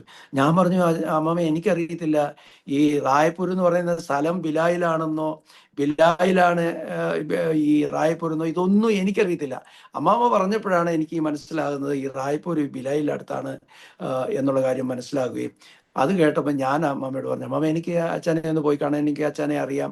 കാരണം നാട്ടിലൊക്കെ വരികയും ഭയങ്കര കൺവെൻഷനൊക്കെ നടത്തുകയും ഒക്കെ ചെയ്യും. ഒരു സൈലന്റ് മനുഷ്യനാണ്, നല്ല സൈലൻ്റായിട്ട് കാര്യങ്ങളൊക്കെ ക്രമീകരിക്കുന്ന ഒരു വ്യക്തിയാണ്, നല്ല മെസ്സേജാണ്. അപ്പോൾ എനിക്ക് അദ്ദേഹത്തെ ഇഷ്ടമാണ്. അപ്പം ഞാനും പറഞ്ഞു, അമ്മ എനിക്ക് അച്ഛനെ ഒന്ന് കാണാൻ പറ്റുമോ എന്ന് ചോദിച്ചപ്പം അമ്മാമ്മയ്ക്ക് ഒരു മകനുണ്ട്, ഷാജി എന്ന് പറഞ്ഞു. അപ്പോൾ അമ്മാമ്മ പറഞ്ഞടാ, അച്ഛനെ കൊണ്ടുവന്ന് ശമേൽച്ചൻ്റെ അവിടെ ഒന്ന് കൊണ്ടുപോകുമെന്ന് പറഞ്ഞു. പിറ്റേ ദിവസം ഞങ്ങൾ അവിടുന്ന് ഒരു TVS എടുത്തുകൊണ്ട് നേരെ അച്ഛൻ്റെ വീട്ടിലോട്ട് പോയി. അച്ഛൻ്റെ വീടെന്ന് പറയുന്നത് വലിയൊരു സഭാ ഹാളും ഒരു ബൈബിൾ കോളേജും എല്ലാം കൂടെ ചേർന്നുള്ളതാണ്. നല്ല മനോഹരമായിട്ടുള്ള ഒരു ഒരു സാഹചര്യമാണ്. ഞാൻ അവിടെ ചെന്ന് അച്ഛനെ ഇങ്ങനെ കാണുമ്പോൾ എന്നെ മോനിങ്ങനെ ഷാജി പരിചയപ്പെടുത്തി, ഇത് അമ്മയുടെ ജ്യേഷ്ഠത്തിൻ്റെ മോൻ. ഓ, കുഞ്ഞമ്മയുടെയും കുട്ടപ്പൻ്റെയും മോനാണോ എന്ന് പറഞ്ഞു. ഞാൻ പറഞ്ഞു, അതെ അച്ഛാ, ഞാൻ കുട്ടപ്പൻ്റെയും കുഞ്ഞമ്മയുടെയും മകനാണെന്ന് പറഞ്ഞു. എന്തുകൊണ്ട് വിശേഷം എന്നൊക്കെ പറഞ്ഞ് ഇങ്ങനെ സംസാരിച്ചുകൊണ്ട് കോരിഡോറിൽ കൂടെ മുന്നോട്ട് ഇങ്ങനെ പോകുമ്പോൾ എനിക്ക് പോലും അറിയത്തില്ല, എൻ്റെ വായിൽ നിന്ന് പറഞ്ഞു, അച്ഛാ എനിക്ക് സ്നാനപ്പെടണമെന്ന് പറഞ്ഞു. എനിക്കറിയത്തില്ല എന്തായി പറയുന്നത്. ഞാൻ എൻ്റെ സ്വയമേ പറയുന്നതൊന്നുമല്ല, അത് അങ്ങനെ എൻ്റെ വായിൽ നിന്ന് വരികയാണ്, അച്ഛാ എനിക്ക് സ്നാനപ്പെടണമെന്ന് പറഞ്ഞു. എടാ, അങ്ങനൊന്നും സ്നാനപ്പെടാൻ പറ്റത്തില്ലടാ, നീ വചനം വല്ലതും കേട്ടിട്ടുണ്ടോ, സുവിശേഷം ബൈബിൾ വല്ലതും വായിക്കാറുണ്ടോ? ഞാൻ പറഞ്ഞു, അവിടെ കൺവെൻഷനൊക്കെ ഞാനിങ്ങനെ കേട്ടിട്ടുണ്ട് എന്നൊക്കെ പറഞ്ഞു. അങ്ങനെയൊന്നും പറഞ്ഞാൽ സ്നാനപ്പെടാൻ പറ്റത്തില്ലെന്ന് പറഞ്ഞു. അങ്ങനെ പറഞ്ഞു, ഇല്ലച്ചാ എനിക്ക് സ്നാനപ്പെടണമെന്ന് പറഞ്ഞു. അപ്പോൾ അച്ഛൻ പറഞ്ഞു, ഞാൻ ഒരു കാര്യം ചെയ്യാം, കുറേ വാക്യങ്ങൾ എഴുതി തരാം, നീ അത് പോയി ബൈബിൾ എടുത്ത് വായിച്ച് അത് മനസ്സിലാക്കി സത്യം നിനക്കത് ബോധ്യപ്പെട്ടാൽ നീ വന്നാലും നിന്നെ സ്നാനപ്പെടുത്താമെന്ന് പറഞ്ഞു. ഞാൻ ഓക്കെ അച്ഛാ എഴുതി തരാൻ പറഞ്ഞു. അച്ഛന് കുറേ വാക്യങ്ങൾ, ഈ സ്നാനത്തെക്കുറിച്ചുള്ള കുറേ വാക്യങ്ങൾ എഴുതി തന്നു. അത് എഴുതി തന്നിട്ട് ഞാൻ അതുമായിട്ട് വീട്ടിൽ വന്നു. ഞാൻ ഷാജിയോട് വീട്ടിൽ വന്ന് അതൊക്കെ വായിച്ചതിന് ശേഷം പിറ്റേ ദിവസം ഞാൻ പറഞ്ഞു, ഞാനതൊക്കെ വായിച്ച് മനസ്സിലാക്കി നമുക്ക് പോകാമെന്ന് പറഞ്ഞു. അച്ഛനെ കാണാമെന്ന് പറഞ്ഞു. അച്ഛനെ കാണാൻ ഒരു 2 ദിവസം കഴിഞ്ഞ്, അപ്പോഴത്തെ ഒരാഴ്ച ആകുന്നില്ല, നാലാം ദിവസം അച്ഛനെ വീണ്ടും കാണാനായിട്ട് ചെന്നപ്പോൾ അച്ഛൻ പറഞ്ഞു, നീ അതൊക്കെ വായിച്ച് മനസ്സിലാക്കിയോ, അതൊക്കെ ശരിയാണെന്ന് തോന്നുന്നു എന്ന് ചോദിച്ചു. ഞാൻ പറഞ്ഞു, ശരിയാ അച്ഛാ, അതെല്ലാം ഞാൻ സമ്മതിക്കുന്നു പറഞ്ഞു. അങ്ങനെ തന്നെ നമുക്ക് സ്നാനപ്പെടാനുള്ള സൗകര്യം ഒരുക്കാമെന്ന് പറഞ്ഞുകൊണ്ട് സഭയിൽ പറഞ്ഞിട്ട് PS ചൊമ്മേൽച്ചാനെ, യോനാച്ചൻ്റെ ജ്യേഷ്ഠൻ PS ചൊമ്മേൽച്ചാൻ എന്നെ ദുർഗിൻ്റെ അവിടെ ബിലായിൽ വെച്ച് എൻ്റെ സ്നാനം നടത്തുവാൻ, റായ്പൂരിൽ വെച്ച് എൻ്റെ സ്നാനം നടത്തുവാനായിട്ടിടയായി. എൻ്റെ സ്നാനം നടക്കുമ്പോൾ ഞാൻ ഈ രക്ഷിക്കപ്പെട്ടപ്പോൾ ഞാൻ ആരോടും ചോദിച്ചിട്ടില്ല, അഭിഷേകം പ്രാപിച്ചത് ആരോടും പറഞ്ഞിട്ടില്ല, സ്നാനപ്പെടാൻ നേരത്തും ഞാൻ ആരോടും ചോദിച്ചുമില്ല, ആരോടും പറഞ്ഞുമില്ല. ഞാനിങ്ങനെ അങ്ങ് പോവുകയാണ്, ഓരോ സ്റ്റെപ്പ് ബൈ സ്റ്റെപ്പായിട്ട് ഇങ്ങനെ മുന്നോട്ട് പോവുകയാണ്. എൻ്റെ അമ്മയുടെ അനിയത്തിക്ക് അറിയാമല്ലോ ഞാൻ സ്നാനപ്പെടുന്ന കാര്യവും സ്നാനപ്പെടാൻ പോകുന്നില്ല. അപ്പോൾ അമ്മയുടെ അനിയത്തി ഏതോ വിധത്തിൽ എൻ്റെ അമ്മയോട് പറയുകയോ സംസാരിക്കുകയോ ചെയ്തിട്ടുണ്ട്. കാരണം അത് പറയാതിരിക്കത്തില്ലല്ലോ. അമ്മയുടെ അനിയത്തി എന്ന് പറഞ്ഞാൽ അവരുടെ കുടുംബം മുഴുവൻ വിശ്വാസത്തിലാണ്, ചർച്ചക്കോടിൻ്റെ വിശ്വാസികളാണല്ലോ. അപ്പോൾ ആ സന്തോഷത്തിൽ അമ്മയോട് പറയുകയോ ഏതോ എങ്ങനോ സംസാരിച്ചത് കേട്ടതാണോ എന്താണെന്നറിയാം, പപ്പായ്ക്ക് ഇത് ഏതോ ഒരു ഹിന്റ് കിട്ടി, ഞാനിങ്ങനെ സ്നാനപ്പെട്ടു എന്നുള്ളത്. അത് ശരിയാണോന്നോ അത്ര ക്ലിയർ അല്ല, എന്നാൽ തന്നെ എൻ്റെ പിതാവിന് അതിനെക്കുറിച്ചൊരു എന്തോ സംഭവിച്ചിട്ടുണ്ടെന്നുള്ള ഒരു തോന്നൽ. അപ്പോൾ അമ്മയോട് എൻ്റെ പിതാവ് പറയുന്നത്, അവൻ സ്നാനപ്പെട്ടാൽ ഈ വീട്ടിൽ വന്നാൽ അവനെ ഞാൻ വീട്ടിൽ കയറ്റത്തില്ല, അവന് ഞാൻ എൻ്റെ വീട് കൊടുക്കത്തില്ല, അവന് ഞാൻ എൻ്റെ വസ്തു കൊടുക്കത്തില്ല, ഞാൻ മരിച്ചാൽ എൻ്റെ ശവം പോലും ഞാൻ അവനെ കാണിക്കത്തില്ലെന്ന് എൻ്റെ അമ്മയോട് ഇങ്ങനെ എൻ്റെ പിതാവ് പറഞ്ഞു. അങ്ങനെ രക്ഷിക്കപ്പെട്ട് സ്നാനപ്പെട്ടാൽ. അപ്പോൾ ഞാൻ ഈ വിവരം അറിഞ്ഞപ്പോൾ ഞാൻ അമ്മയോട് പറഞ്ഞു, അമ്മേ എനിക്ക് വസ്തു വേണ്ട, വീട് വേണ്ട, മരിച്ച ശവത്തെ കാണണ്ട, എന്നെ വീട്ടിൽ കയറ്റുകയും വേണ്ട എന്ന് പറഞ്ഞു. എനിക്ക് എൻ്റെ ദൈവം എന്നോട് കൂടെ ഉണ്ടെങ്കിൽ ഇതെല്ലാം എൻ്റെ കൂടെ വരുമെന്ന് ഞാൻ പറഞ്ഞു. അപ്പോൾ എന്തുകൊണ്ടാണ് പറയുന്നതെന്ന് എനിക്കറിയത്തില്ല. ഞാൻ ഇതിങ്ങനെ ഉറപ്പും ധൈര്യത്തോടും കാര്യങ്ങളെ പറഞ്ഞു മുന്നോട്ട് പോവുക. അന്ന് എൻ്റെ കയ്യിലുള്ളതെന്ന് പറഞ്ഞാൽ, അപ്പോൾ പപ്പ ഇത് പറഞ്ഞപ്പോൾ എനിക്കിതെല്ലാം നഷ്ടപ്പെട്ടു, എനിക്കിപ്പോൾ ഒന്നുമില്ല, ഞാൻ 0 ആയി. എൻ്റെ കയ്യിലുണ്ടെന്ന് പറഞ്ഞാൽ 2-3 ജോഡി ഡ്രസ്സും ഒരു പഴയ പെട്ടിയുമുണ്ട്. ഈ ഒരു പഴയ പെട്ടിയും 2-3 ഡ്രസ്സും അല്ലാതെ എൻ്റെ ജീവിതത്തിൽ മറ്റൊന്നുമില്ല. ഞാനാണ് പറയുന്നത്, എനിക്ക് വീട് വേണ്ട, വസ്തു വേണ്ട, ഒന്നും വേണ്ട എന്ന് പറയുന്നത്. ആ ദൈവത്തോടുള്ള ആ തികഞ്ഞ സ്നേഹം അതെൻ്റെ ജീവിതത്തിലേക്ക് കടന്നു വന്നപ്പോൾ എനിക്ക് ഈ ലോകത്തിലുള്ളതിനെക്കുറിച്ച് അത് ചപ്പന്നും ചവറന്നും എണ്ണാനുള്ളതായ ഒരു ബുദ്ധിയും ഞാനും ദൈവം എനിക്ക് തന്നെന്ന് പറഞ്ഞാൽ മതി. അല്ല, എൻ്റെ സ്വയബുദ്ധി കൊണ്ടല്ല, ദൈവം എനിക്ക്, നീ എന്നെ കണ്ടെങ്കിൽ എന്നിൽ നീ വിശ്വസിച്ച് മുന്നോട്ട് യാത്ര ചെയ്താൽ നിനക്കെല്ലാം ഉണ്ടാവും എന്നുള്ള ഒരു ബോധം എൻ്റെ ഉള്ളിൽ തന്ന് ഞാൻ അങ്ങനെ പറയുവാനായിട്ടിടയായി. അങ്ങനെ പറഞ്ഞ് ഇങ്ങനെ 2 ദിവസം കഴിഞ്ഞപ്പോഴത്തെ പെട്ടെന്ന് എൻ്റെ ജ്യേഷ്ഠൻ പൂനെന്ന് വിളിച്ചു, നീ എത്രയും പെട്ടെന്ന് വീട്ടിൽ പോകണം, വീട്ടിൽ പോയിട്ട് നിനക്ക് അബുദാബിക്ക് പോകാനുള്ള വീസ ശരിയായിരിക്കും എന്ന് പറഞ്ഞു. സ്നാനപ്പെട്ട് 2 ദിവസം കഴിഞ്ഞപ്പം ഏകദേശം 4000 കിലോമീറ്ററിന് അപ്പുറം എനിക്ക് വേറൊരു രാജ്യത്ത് ഒരു വീസ ലഭിച്ചിരിക്കുകയാണ്.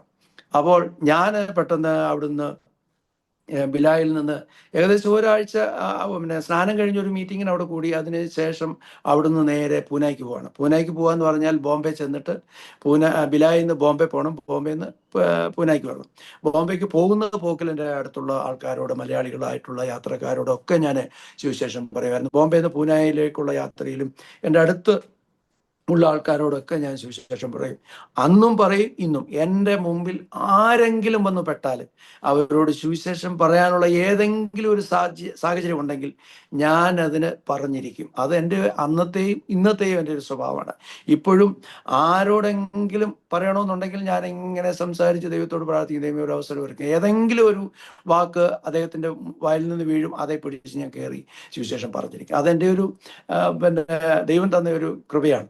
അങ്ങനെ സുവിശേഷം പറയുക എന്ന് മാത്രമേ ഉള്ളൂ എൻ്റെ കടമ. ബാക്കി പ്രവർത്തിക്കുക ദൈവത്തിൻ്റെ ദൗത്യമാണ്.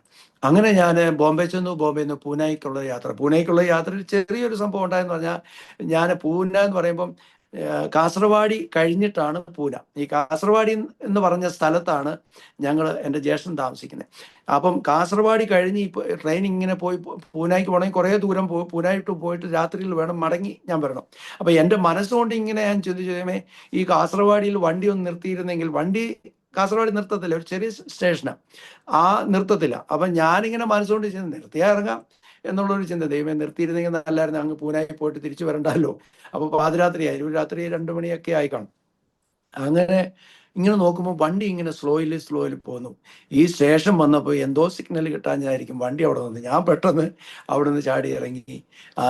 സ്റ്റേഷനിലോട്ട് ഇറങ്ങിയില്ല, സ്റ്റേഷൻ്റെ ഓപ്പോസിറ്റ് ഇറങ്ങി നടന്ന് ഇച്ചിരി അങ്ങോട്ട് പോയാൽ ഒരു റെയിൽവേ ക്രോസ് ഉണ്ട്, അതുവഴി കയറിപ്പോയി. അപ്പോൾ രാത്രിയിൽ ഇങ്ങനെ ഈ പെട്ടിയൊക്കെ പിടിച്ചു പോകുമ്പോൾ ഒരു പേടിയുണ്ട്. പേടിയാകുമ്പോൾ ഞാനെന്ത് ചെയ്യുന്നറിയോ, ഒരു കുപ്പി അവിടെ എല്ലാം ഈ കുപ്പി കിടപ്പുണ്ട്. കുപ്പി ഇങ്ങനെ ആ പാളത്തിൽ അടിച്ച് പൊട്ടിച്ചിട്ട് കൈ പിടിച്ച്, ഒരു കൈ പെട്ടിയും പിടിച്ചുകൊണ്ട് ഇങ്ങനെ ചെറിയ വെട്ടമേ ഉള്ളൂ, ആരെങ്കിലും വന്ന് പിടിച്ചാൽ ആരും അറിയത്തുമില്ല. ഞാനിങ്ങനെ റെയിൽവേ ക്രോസിൻ്റെ അടുത്ത് വന്നപ്പോഴത്തേക്ക് ഇതെല്ലാം കളഞ്ഞിട്ട് ഞാനിപ്പോഴത്തേക്ക് നടന്ന് വീട്ടിൽ ചെന്നപ്പോൾ ചോദിച്ചു, നീ എങ്ങനെ ഇത്ര പെട്ടെന്ന് വന്നതെന്ന് ചോദിച്ചു. ഞാൻ പറഞ്ഞു, വണ്ടി ഇവിടെ നിർത്തി, എനിക്ക് അവിടെ ഇറങ്ങാൻ പറ്റിയെന്ന് പറഞ്ഞു. അങ്ങനെ ഒരു ചെറിയ സംഭവം എൻ്റെ മനസ്സിൽ തോന്നിയ ഒരു കാര്യം ദൈവം അത് അങ്ങനെ തന്നെ സാധിപ്പിച്ചു. വണ്ടി നിർത്തിയത് സിഗ്നൽ കിട്ടാഞ്ഞിട്ടായിരിക്കാം. എനിവേ, എന്തായാലും ആ ഒരു സംഭവം ഉണ്ടായി. അത് എനിക്ക് ഭയങ്കര സന്തോഷം തോന്നി. അങ്ങനെ അവിടെ ചെന്നിട്ട് ഒരാഴ്ച അവിടെ നിന്നു. ഒരാഴ്ച നിന്നപ്പം പിമ്പിരിയിൽ നമ്മുടെ ചർച്ചുണ്ട്. ആ ചർച്ചിൽ പോയി സംബന്ധിക്കുവാനായിട്ട് ഇടയായി. നമ്മുടെ പൂന പിമ്പിരി എന്ന് പറയുന്ന സ്ഥലത്ത് അവിടെ ചർച്ചിൽ പങ്കെടുത്തു. അതിനുശേഷം വീട്ടിൽ വന്നു, കാര്യങ്ങളൊക്കെ സംസാരിച്ച് നേരെ ഞാൻ നാട്ടിലേക്ക് പോയി. നാട്ടിലേക്ക് ചെന്ന് ഏകദേശം 3 ആഴ്ച അവിടെ നിന്നു. അപ്പോഴും പപ്പായ്ക്ക് ഒരു കൺഫേം കിട്ടിയിട്ടില്ല, ഞാൻ രക്ഷിക്കപ്പെട്ടതാണോ, സ്നാനപ്പെട്ടതാണോ, ഇവനിപ്പം ഇനിയിപ്പോൾ അബുദാബിയിലേക്ക് പോകാൻ പോവുക, എന്തോ പപ്പ ഒന്നും എന്നോട് പറഞ്ഞില്ല. വഴക്കുണ്ടാക്കാനോ അല്ലെങ്കിൽ അതേ ഒരു കൺഫേം കിട്ടാഞ്ഞത് കൊണ്ടാണോ എന്താണെന്ന് അറിയത്തില്ല. പപ്പ ഒന്നും പറഞ്ഞില്ല. ഞാനിനിയും അബുദാബിക്ക് പോകാൻ നിൽക്കുകയില്ല, ഇനിയിപ്പോൾ അവനോട് വഴക്കുണ്ടാക്കണ്ട എന്ന് വിചാരിച്ചിട്ടാണോ എന്തായാലും ഒന്നും പറഞ്ഞില്ല. ഞാൻ അവിടെ ഇങ്ങനെ നിന്നു. 3 ആഴ്ച നിൽക്കേണ്ടി വന്നു. ചില പേപ്പർ വർക്കുകളൊക്കെ ചെയ്യാനുണ്ടായിരുന്നു. അതിനുശേഷം അവിടെ നിന്ന് അബുദാബിക്ക് വരണം. അങ്ങനെ ഇരിക്കുമ്പം ഞായറാഴ്ച വന്നു. ഞായറാഴ്ച വരുമ്പോൾ എനിക്ക് മീറ്റിങ്ങിന് പോകാൻ പറ്റത്തില്ല. പപ്പായുടെ മുന്നേ കൂടെ എനിക്ക് മീറ്റിങ്ങിന് പോകാൻ പറ്റത്തില്ല. ഞാൻ ആ വിഷമിച്ചിട്ട് ഞാൻ എന്ത് ചെയ്യുന്നു പറഞ്ഞാൽ, എൻ്റെ അമ്മയുടെ വീട് തൊട്ട വീടാണല്ലോ. കുടുംബത്ത് അന്ന് ഈ അമ്മാച്ചനും പിന്നെ കുടുംബവും എല്ലാം അതിനു മുമ്പ് അമേരിക്കയിൽ പോയി. അമേരിക്കയിൽ പോയി സെറ്റിലായി. അപ്പോൾ വീടിങ്ങനെ അടഞ്ഞു കിടക്കുകയാണ്. അതിൻ്റെ തൊട്ടടുത്ത് ഒരു ബാത്റൂമുണ്ട്. ആ ബാത്റൂം ഇങ്ങനെ തുറന്നു കിടക്കുകയാണ്. അപ്പം ഞാൻ എന്ത് ചെയ്യുന്ന ഒരു 9 മണിയാകുമ്പോഴത്തേക്ക് ബൈബിളും എൻ്റെ ഡ്രസ്സും എല്ലാം എടുത്തുകൊണ്ട് പോയി ഈ ബാത്റൂമിൽ കൊണ്ടുവെക്കും. ബാത്റൂമിൽ കൊണ്ടുവച്ചിട്ട് ഞാൻ പതുക്കെ കൈലിയും തലക്കെട്ട് കെട്ടി ഇതുവഴിയൊക്കെ നടന്ന് പപ്പായുടെ മുന്നേ കൂടെ ഞാൻ പതുക്കെ ഇറങ്ങി വരും. കാരണം പപ്പ എന്നെ കാണണം, ഞാൻ ഏത് ഡ്രസ്സിലാണ് പോകുന്നത് എന്ന് കാണാൻ വേണ്ടിയിട്ട്. അങ്ങനെ പപ്പയുടെ മുന്നേ കൂടെ കൈലി കൊടുത്ത് തലക്കെട്ടും കെട്ടി ഇറങ്ങി പതുക്കെ പറമ്പിൽ കൂടെ നടന്ന് ഈ ബാത്റൂമിൽ വന്ന് ഡ്രസ്സ് മാറി ഞാൻ നേരെ ഞങ്ങളുടെ ഭാര്യാവരും ചർച്ചിൽ അന്ന് പോകും. അങ്ങനെ ചർച്ചിൽ പോയി തിരിച്ചു വന്ന് ബാത്റൂമിൽ കയറി ഡ്രസ്സ് മാറി തലക്കെട്ടും കെട്ടി കൈലി കൊടുത്ത് പപ്പായുടെ മുന്നേ കൂടെ ഇങ്ങനെ വീട്ടിൽ വന്ന് കയറും. അപ്പം ഒരു പക്ഷേ 2-2.5 മണിക്കൂറാണ്. അപ്പോൾ 10:30 തൊട്ട് പിന്നെ 1 മണി വരെയാണല്ലോ അന്നത്തെ മീറ്റിംഗ്. അങ്ങനെ ഇത്രയും നേരം കാണാതിരിക്കുമ്പോൾ ഒരു പക്ഷേ അമ്മയോട് ചോദിക്കുകയോ അവൻ എവിടെയെങ്കിലും കൂട്ടുകാരൻ്റെ അവിടേക്കോ പോയതായിരിക്കും എന്ന് അമ്മ ഇങ്ങനെ പറയും. അങ്ങനെ 3 ആഴ്ചയും അതേ രീതിയിൽ ബാത്റൂമിൽ പോയി പിന്നെ ഡ്രസ്സ് മാറി മീറ്റിങ്ങിന് പോകാനായിട്ടിടയായി. എൻ്റെ ജീവിതത്തിൽ അന്ന് തൊട്ട് ഇന്ന് വരെയും ഒരു മീറ്റിങ്ങും, എൻ്റെ ആരോഗ്യ പ്രശ്നം പോലും എനിക്ക് അങ്ങനെ വന്നിട്ടില്ല ഒരു ഞായറാഴ്ച മീറ്റിങ്ങിന് പോകാതിരിക്കുവാനായിട്ട്. ഞായറാഴ്ച എന്നല്ല, ഇട മീറ്റിങ് ഏത് മീറ്റിങ്ങുകളിൽ ഉണ്ടെങ്കിലും അന്ന് തൊട്ട് ഇന്ന് വരെ ഞാനത് കണ്ടിന്യൂ പോയിരിക്കും. എത്ര തടസ്സമുണ്ടെങ്കിലും ഞാൻ പോയിരിക്കും. അത് അന്നും ഉണ്ട്, ഇന്നും അതുപോലെ തന്നെ മുന്നോട്ട് പോകാനായിട്ട് ദൈവം സഹായിച്ചുകൊണ്ടിരിക്കുന്നു. അങ്ങനെ ഞാൻ 3 ആഴ്ച കഴിഞ്ഞപ്പോഴത്തേക്ക് ഇനിയിപ്പം ഗൾഫിലേക്കുള്ള യാത്രയാണ്. ഗൾഫിലേക്കുള്ള യാത്രയെന്ന് പറയുമ്പം ഞാൻ, എൻ്റെ പപ്പ, എൻ്റെ പെങ്ങള്, എൻ്റെ ഒരു കൂട്ടുകാരൻ, എൻ്റെ തൊട്ട വീടിനടുത്തുള്ള കൂട്ടുകാരൻ സജി എന്ന് പറഞ്ഞ്, അദ്ദേഹം ഇന്ന് അവിടുത്തെ പഞ്ചായത്ത് മെമ്പറാണ്. അദ്ദേഹം, ഞങ്ങളെല്ലാവരും കൂടെ, ഞാനും കൂടെ കൂടിയിട്ട് കാറിൽ കയറി. ഏകദേശം ഒരു രാത്രി 10 മണിയൊക്കെ ആയിക്കണം. കാരണം വെളുപ്പിനെ ഒരു 6 മണിക്കോ 7 മണിക്കോ അങ്ങോട്ട് ഫ്ലൈറ്റ്. അപ്പം ഞങ്ങൾ ഇവിടുന്ന് യാത്രയാവുക. അപ്പോൾ കൊച്ചിയിൽ നിന്നാണ് ഫ്ലൈറ്റ്. കൊച്ചിയിൽ നിന്ന് ബോംബെ, ബോംബെയിൽ നിന്ന് അബുദാബി. ഇങ്ങനെയുള്ള യാത്രയ്ക്ക് വേണ്ടി ഞങ്ങൾ ഇറങ്ങി. തടസ്സങ്ങളൊന്നും വരാതിരിക്കാൻ വേണ്ടി നേരത്തെ ഇറങ്ങി അവിടെ ചെന്നു. ഈ നമ്മുടെ ചങ്ങനാശ്ശേരി കഴിഞ്ഞ് ആലപ്പുഴ വഴിയാണ് പോകുന്നത്. ഈ ആലപ്പുഴ റോഡിന് ഒരു പ്രത്യേകത എന്ന് പറഞ്ഞാൽ വളരെ കുറേ ദൂരം നേരെ ഇങ്ങനെ കിട്ടും നമുക്കവിടെ. അങ്ങനെ നേരെ കിട്ടുകയും ചെയ്യും. വേറൊരു കാര്യം എന്ന് പറഞ്ഞാൽ ഈ 2 സൈഡും പാടമാണ്. ഈ പാടത്തിന്റെ നടുക്കൂടാണെന്ന് പോകുന്നത്. ഈ റോഡാണെന്നെങ്കിൽ ഇങ്ങനെ ഹൈറ്റിൽ ഇങ്ങനെ പോകും. 2 സൈഡിലും താഴ്ചയാണ്, പാടമാണ്. ഇങ്ങനെ യാത്ര ചെയ്തുകൊണ്ടിരിക്കുമ്പം രാത്രി ഒരു 12 മണിയൊക്കെ ആയി കാണും. അപ്പോഴത്തേക്ക് എല്ലാവരും ഒരു ഉറക്കത്തിന്റെ ഒരു അവസ്ഥയിലേക്ക് വന്നു. ഡ്രൈവർ ഉൾപ്പെടെ ഉറങ്ങിയെന്നാണ് ഞാൻ മനസ്സിലാക്കുന്നത്. ഡ്രൈവറും ഇരിക്കുന്ന എല്ലാവരും ഇങ്ങനെ ഉറങ്ങി മുന്നോട്ട് പോവുകയാണ്. വണ്ടി ഇങ്ങനെ മുന്നോട്ട് പോവുകയും സഡൻലി വണ്ടി സ്റ്റോപ്പായി. എന്താണെന്നുള്ളത് ആർക്കും അറിയാം. പെട്ടെന്ന് കണ്ണ് തുറന്ന് നോക്കുമ്പം എൻ്റെ പപ്പായുടെ മുട്ടിൻ്റെ തൊലി പോയി, എൻ്റെ പെങ്ങളുടെ മുട്ടിൻ്റെ തൊലി പോയി, എൻ്റെ കൂട്ടുകാരൻ്റെ മുട്ടിൻ്റെ തൊലി പോയി. കാരണം അത്ര സ്പീഡിൽ ഇങ്ങനെ വന്നുകൊണ്ടിരുന്ന സഡൻലി നിർത്തിയത് കൊണ്ട് ഈ മുട്ട് ചെന്ന് സീറ്റയിലും അവിടെ ഇവിടെ ഇടിച്ചിട്ട് മുട്ടയിലെ തൊലിയും എല്ലാം പോയി. എനിക്ക് മാത്രം ഒന്നും സംഭവിച്ചില്ല. പെട്ടെന്ന് ചാടി ഇറങ്ങി നോക്കിയപ്പോൾ മുന്നിലൊരു പോസ്റ്റ്. ആ പോസ്റ്റുമായിട്ടൊരു 1/2 മീറ്റർ വ്യത്യാസമില്ല.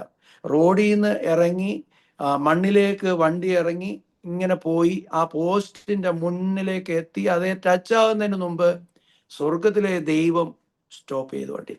അവൻ സ്റ്റോപ്പ് ചെയ്താൽ വെപ്രാളത്തിന് ഏതെങ്കിലും വിധത്തിൽ ആക്സിലേറ്റർ കൊടുത്തെങ്കിൽ അതേ തന്നെ ചെന്ന് ഇടിച്ച് ആ വണ്ടി മറിഞ്ഞ് ഒരു മറിക്ക് താഴെ ചെല്ലില്ല, 1 or 2 മറിച്ചുണ്ടായി.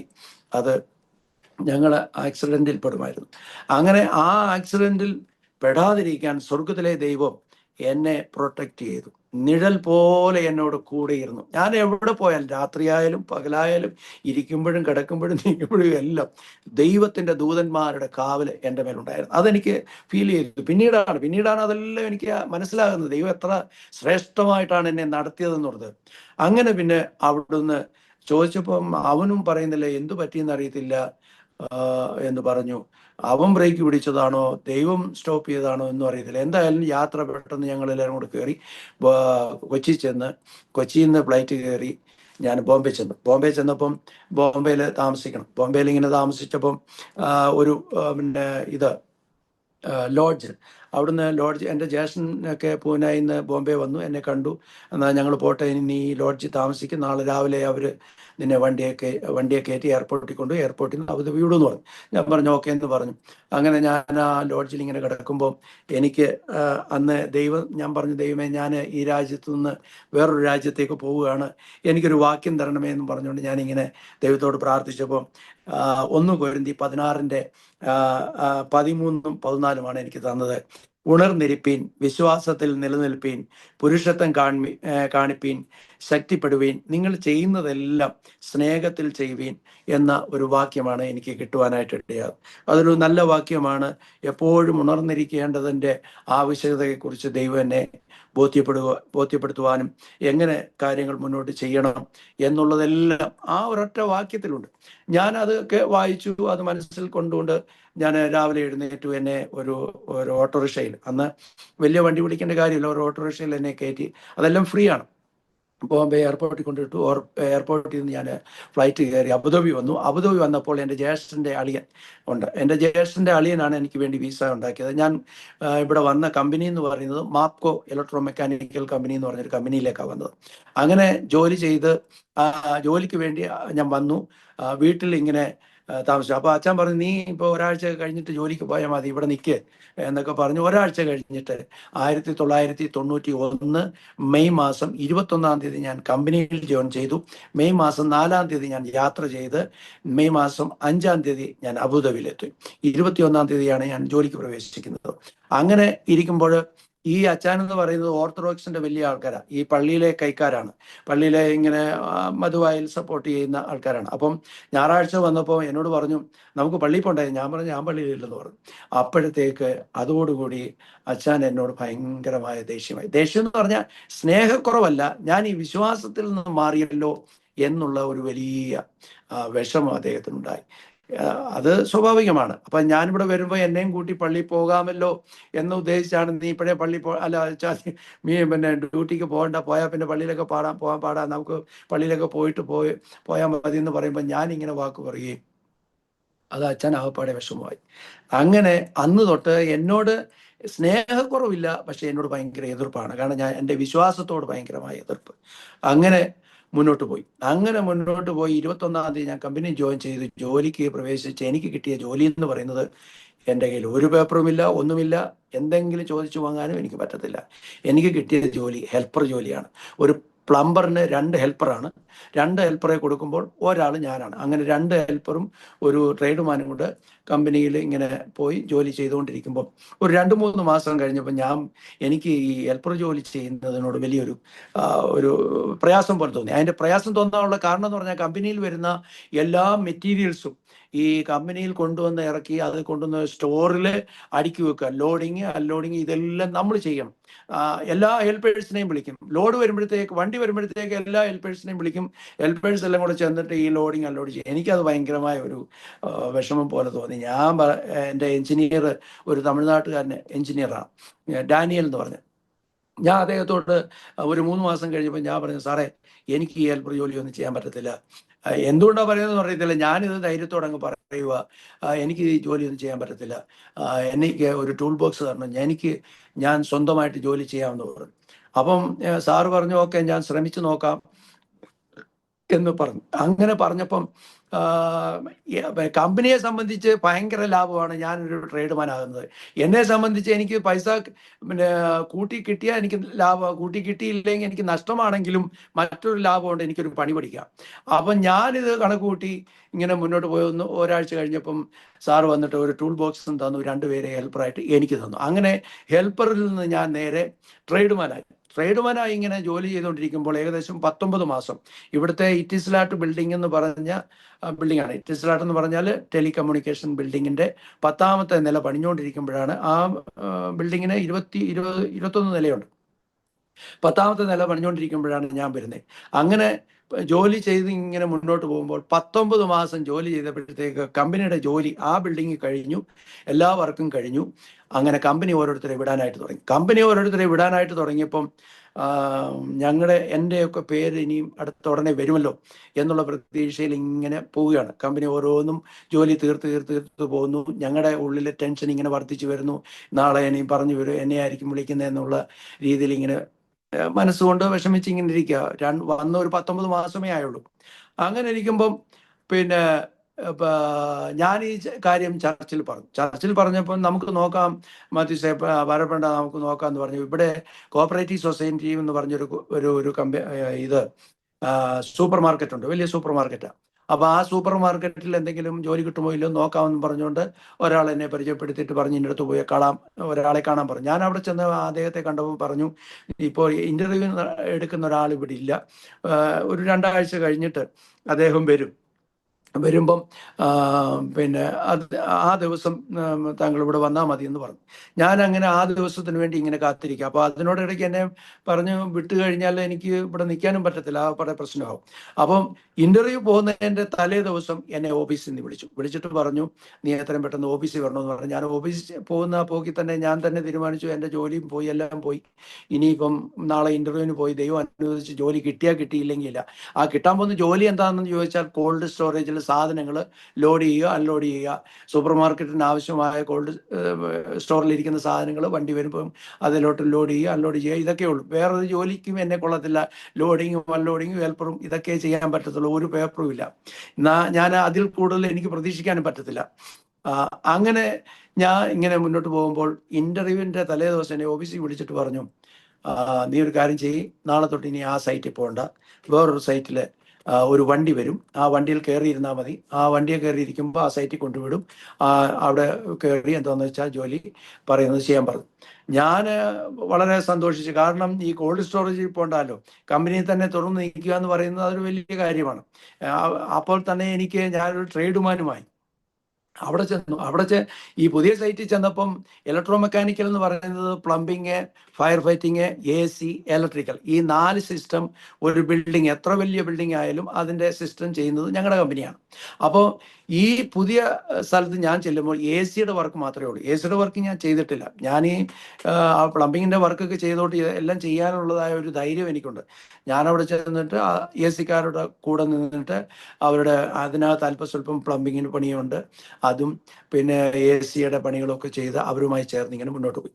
അങ്ങനെ 2 വർഷമായി. അപ്പം 91, 93 ആയി. 91 ഞാൻ അവിടെ ചെന്നു. 93 ആയപ്പോഴത്തേക്ക് 2 വർഷമായി രണ്ടാമത്തെ സൈറ്റിൽ ജോലി ചെയ്തുകൊണ്ടിരിക്കുമ്പോൾ എൻ്റെ കൂട്ടുകാരൻ, ഇവിടെ ഫാമിലി ആയിട്ട് താമസിക്കുന്ന ഒരു വ്യക്തി എന്നോട് വന്ന് പറഞ്ഞു, മധുസേ കല്യാണമൊന്നും കഴിക്കണ്ടേ? അപ്പോഴത്തേക്ക് എനിക്ക് 31 വയസ്സായി. 31 വയസ്സായിട്ടും എൻ്റെ വീട്ടിലോ എൻ്റെ സഹോദരങ്ങളോ എൻ്റെ വേണ്ടപ്പെട്ടവരോ അമ്മാച്ചന്മാരോ ആരും എൻ്റെ കല്യാണത്തെക്കുറിച്ചോ വിവാഹത്തെക്കുറിച്ചോ ചർച്ച ചെയ്യുന്നുമില്ല, പറയുന്നുമില്ല. ഞാനും അതിനെക്കുറിച്ച് ചിന്തിക്കുന്നില്ല. എന്താണെന്നുള്ളത് അറിയത്തില്ല. എൻ്റെ കൂട്ടുകാരൻ വന്നിട്ട് എന്നോട് പറയട, മധുസേ നമുക്ക് ഒരു ആലോചന വന്നിട്ടുണ്ട്, കല്യാണം നടത്താം, നീ നോക്കുന്നോ എന്ന് ചോദിച്ചു. ഞാൻ പറഞ്ഞു, നീ എന്നെ കളിയാക്കുവാണോ? എനിക്ക് നീ എന്നല്ല പേര് വിളിച്ചിട്ട് ഞാൻ പറഞ്ഞു, ലാലി എന്നാ പേര്. ലാലി വിളിച്ചു. ഞാൻ പറഞ്ഞു, എന്നെ കളിയാക്കുവാണോ? 800 രൂപ സാലറി കിട്ടുന്ന ഞാൻ 800 രൂപ 900 രൂപ റെന്റ് കൊടുക്കണം ഒരു റൂം കെട്ടണമെങ്കിൽ. പിന്നെ വൈഫിന് ജോലി ഉണ്ടെങ്കിൽ എന്തെങ്കിലും ഭക്ഷണം കഴിച്ച് മുന്നോട്ട് പോകാമെന്നല്ലാതെ ഇവിടെ ജീവിക്കാൻ അങ്ങനെ പറ്റത്തില്ല. ഞാൻ ഈ ലേബർ പണി ചെയ്യുന്ന ആർക്ക് വിവാഹം കഴിക്കാന്ന് പറഞ്ഞാൽ എളുപ്പമുള്ള കാര്യമല്ല, വിട്ടുകളയാൻ പറഞ്ഞു. അതൊന്നും നമ്മളെ കൊണ്ട് സാധ്യമല്ല എന്ന് പറഞ്ഞ് ഞാൻ വിട്ടുകളഞ്ഞു. 2 ദിവസം കഴിഞ്ഞപ്പോൾ എൻ്റെ മനസ്സിൽ ഇങ്ങനെ ഒരു ചിന്ത വന്നു. ഇങ്ങോട്ട് വന്ന ആലോചന, ആ ആലോചന എന്താണെന്നുള്ളതിനെ പറ്റി ഒന്ന് ആലോചിക്കാം. എൻ്റെ വിവാഹത്തെക്കുറിച്ച് ആരും ചിന്തിച്ചിട്ടില്ല. എൻ്റെ കൂട്ടുകാരൻ എന്നോട് വന്ന് പറഞ്ഞു, അതിന് ദൈവത്തിന് എന്തെങ്കിലും ഒരു ഉദ്ദേശം കാണുമെന്നുള്ളൊരു ചിന്തയിൽ ഞാൻ അദ്ദേഹത്തോട് പറഞ്ഞു, ഓക്കെ നമുക്കൊരു കാര്യം ചെയ്യാം, അവരുമായിട്ടൊന്ന് സംസാരിക്കുക, എന്താണെന്ന് നോക്കാമെന്ന് പറഞ്ഞു.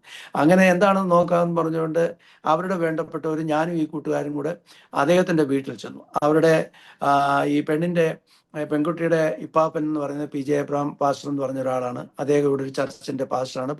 സ്വന്തമായിട്ടൊരു ചർച്ചുണ്ട്, നല്ലൊരു ചർച്ചാണ്. ആ ചർച്ചിന്റെ പാസ്റ്റർ ആയിരിക്കുമ്പോൾ തന്നെ ആ ചർച്ചിലാണ്, ആ പാസ്റ്ററിന്റെ വീട്ടിലാണ് എൻ്റെ പാസ്റ്ററിന്റെ ജ്യേഷ്ഠന്റെ മകള് താമസിക്കുന്നത്. അങ്ങനെ ഞാൻ ചെന്ന് കണ്ടു. അവർക്കും താല്പര്യമായി. ഇങ്ങനെ സംസാരിച്ചു പോന്നെങ്കിലും പിന്നെ എന്താ മുന്നോട്ടുള്ള ഒരു സ്റ്റെപ്പിലേക്ക് വന്നിട്ടില്ല. അപ്പോൾ ചെന്ന് കണ്ട് സംസാരിച്ചു. അവർ പറഞ്ഞു, ഞാൻ പറഞ്ഞു, ഈ കാര്യം പിന്നെ എന്തെങ്കിലും മുന്നോട്ട് പോകുന്നെങ്കിൽ എനിക്ക് പെൺകുട്ടിയെ ഒന്ന് കാണണം, കണ്ടതിന് ശേഷം മാത്രമേ എനിക്ക് വീട്ടിൽ പറയാൻ പറ്റത്തുള്ളൂ എന്ന് പറഞ്ഞു.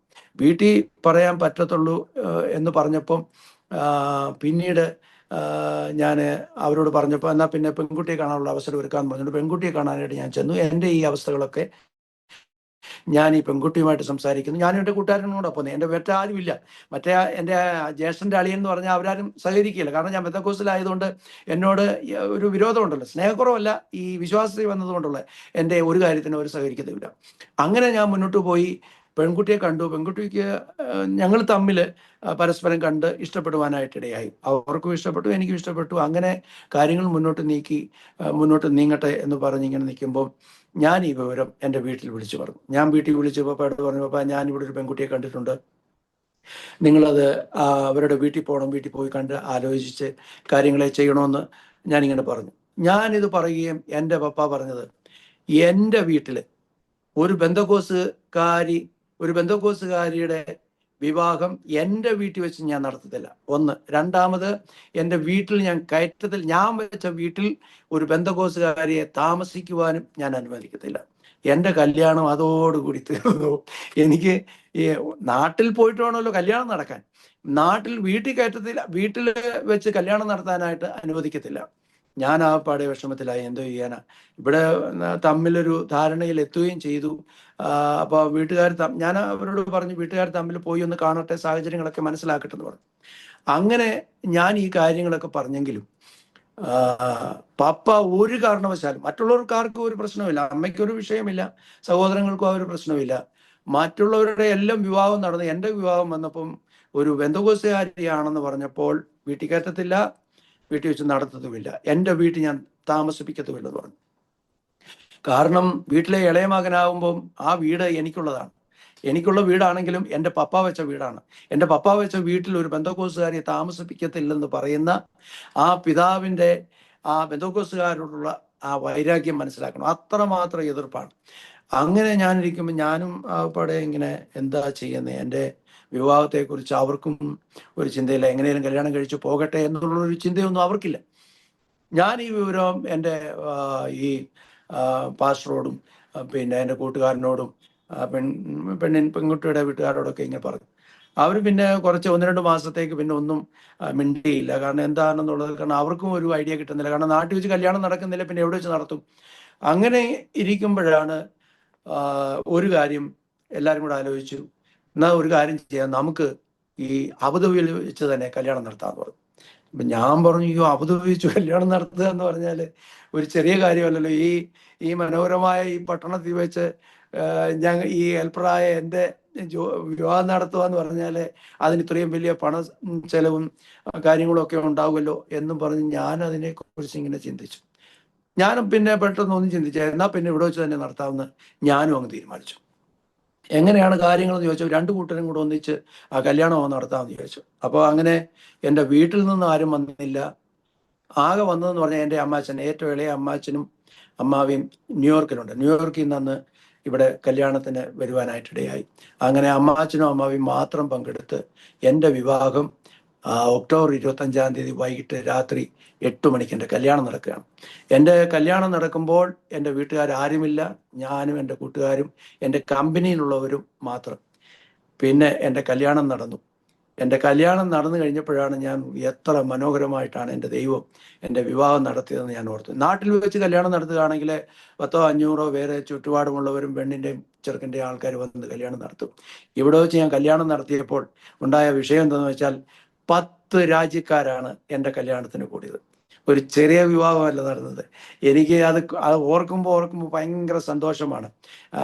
ഇന്ത്യക്കാര്, പാകിസ്ഥാനികൾ, ശ്രീലങ്ക, ലെബനോൻ, ഫിലിപ്പീൻസ്, അങ്ങനെ സിറിയക്കാര്, ഇറാൻകാര്, പിന്നെ അങ്ങനെ 10 രാജ്യക്കാർ.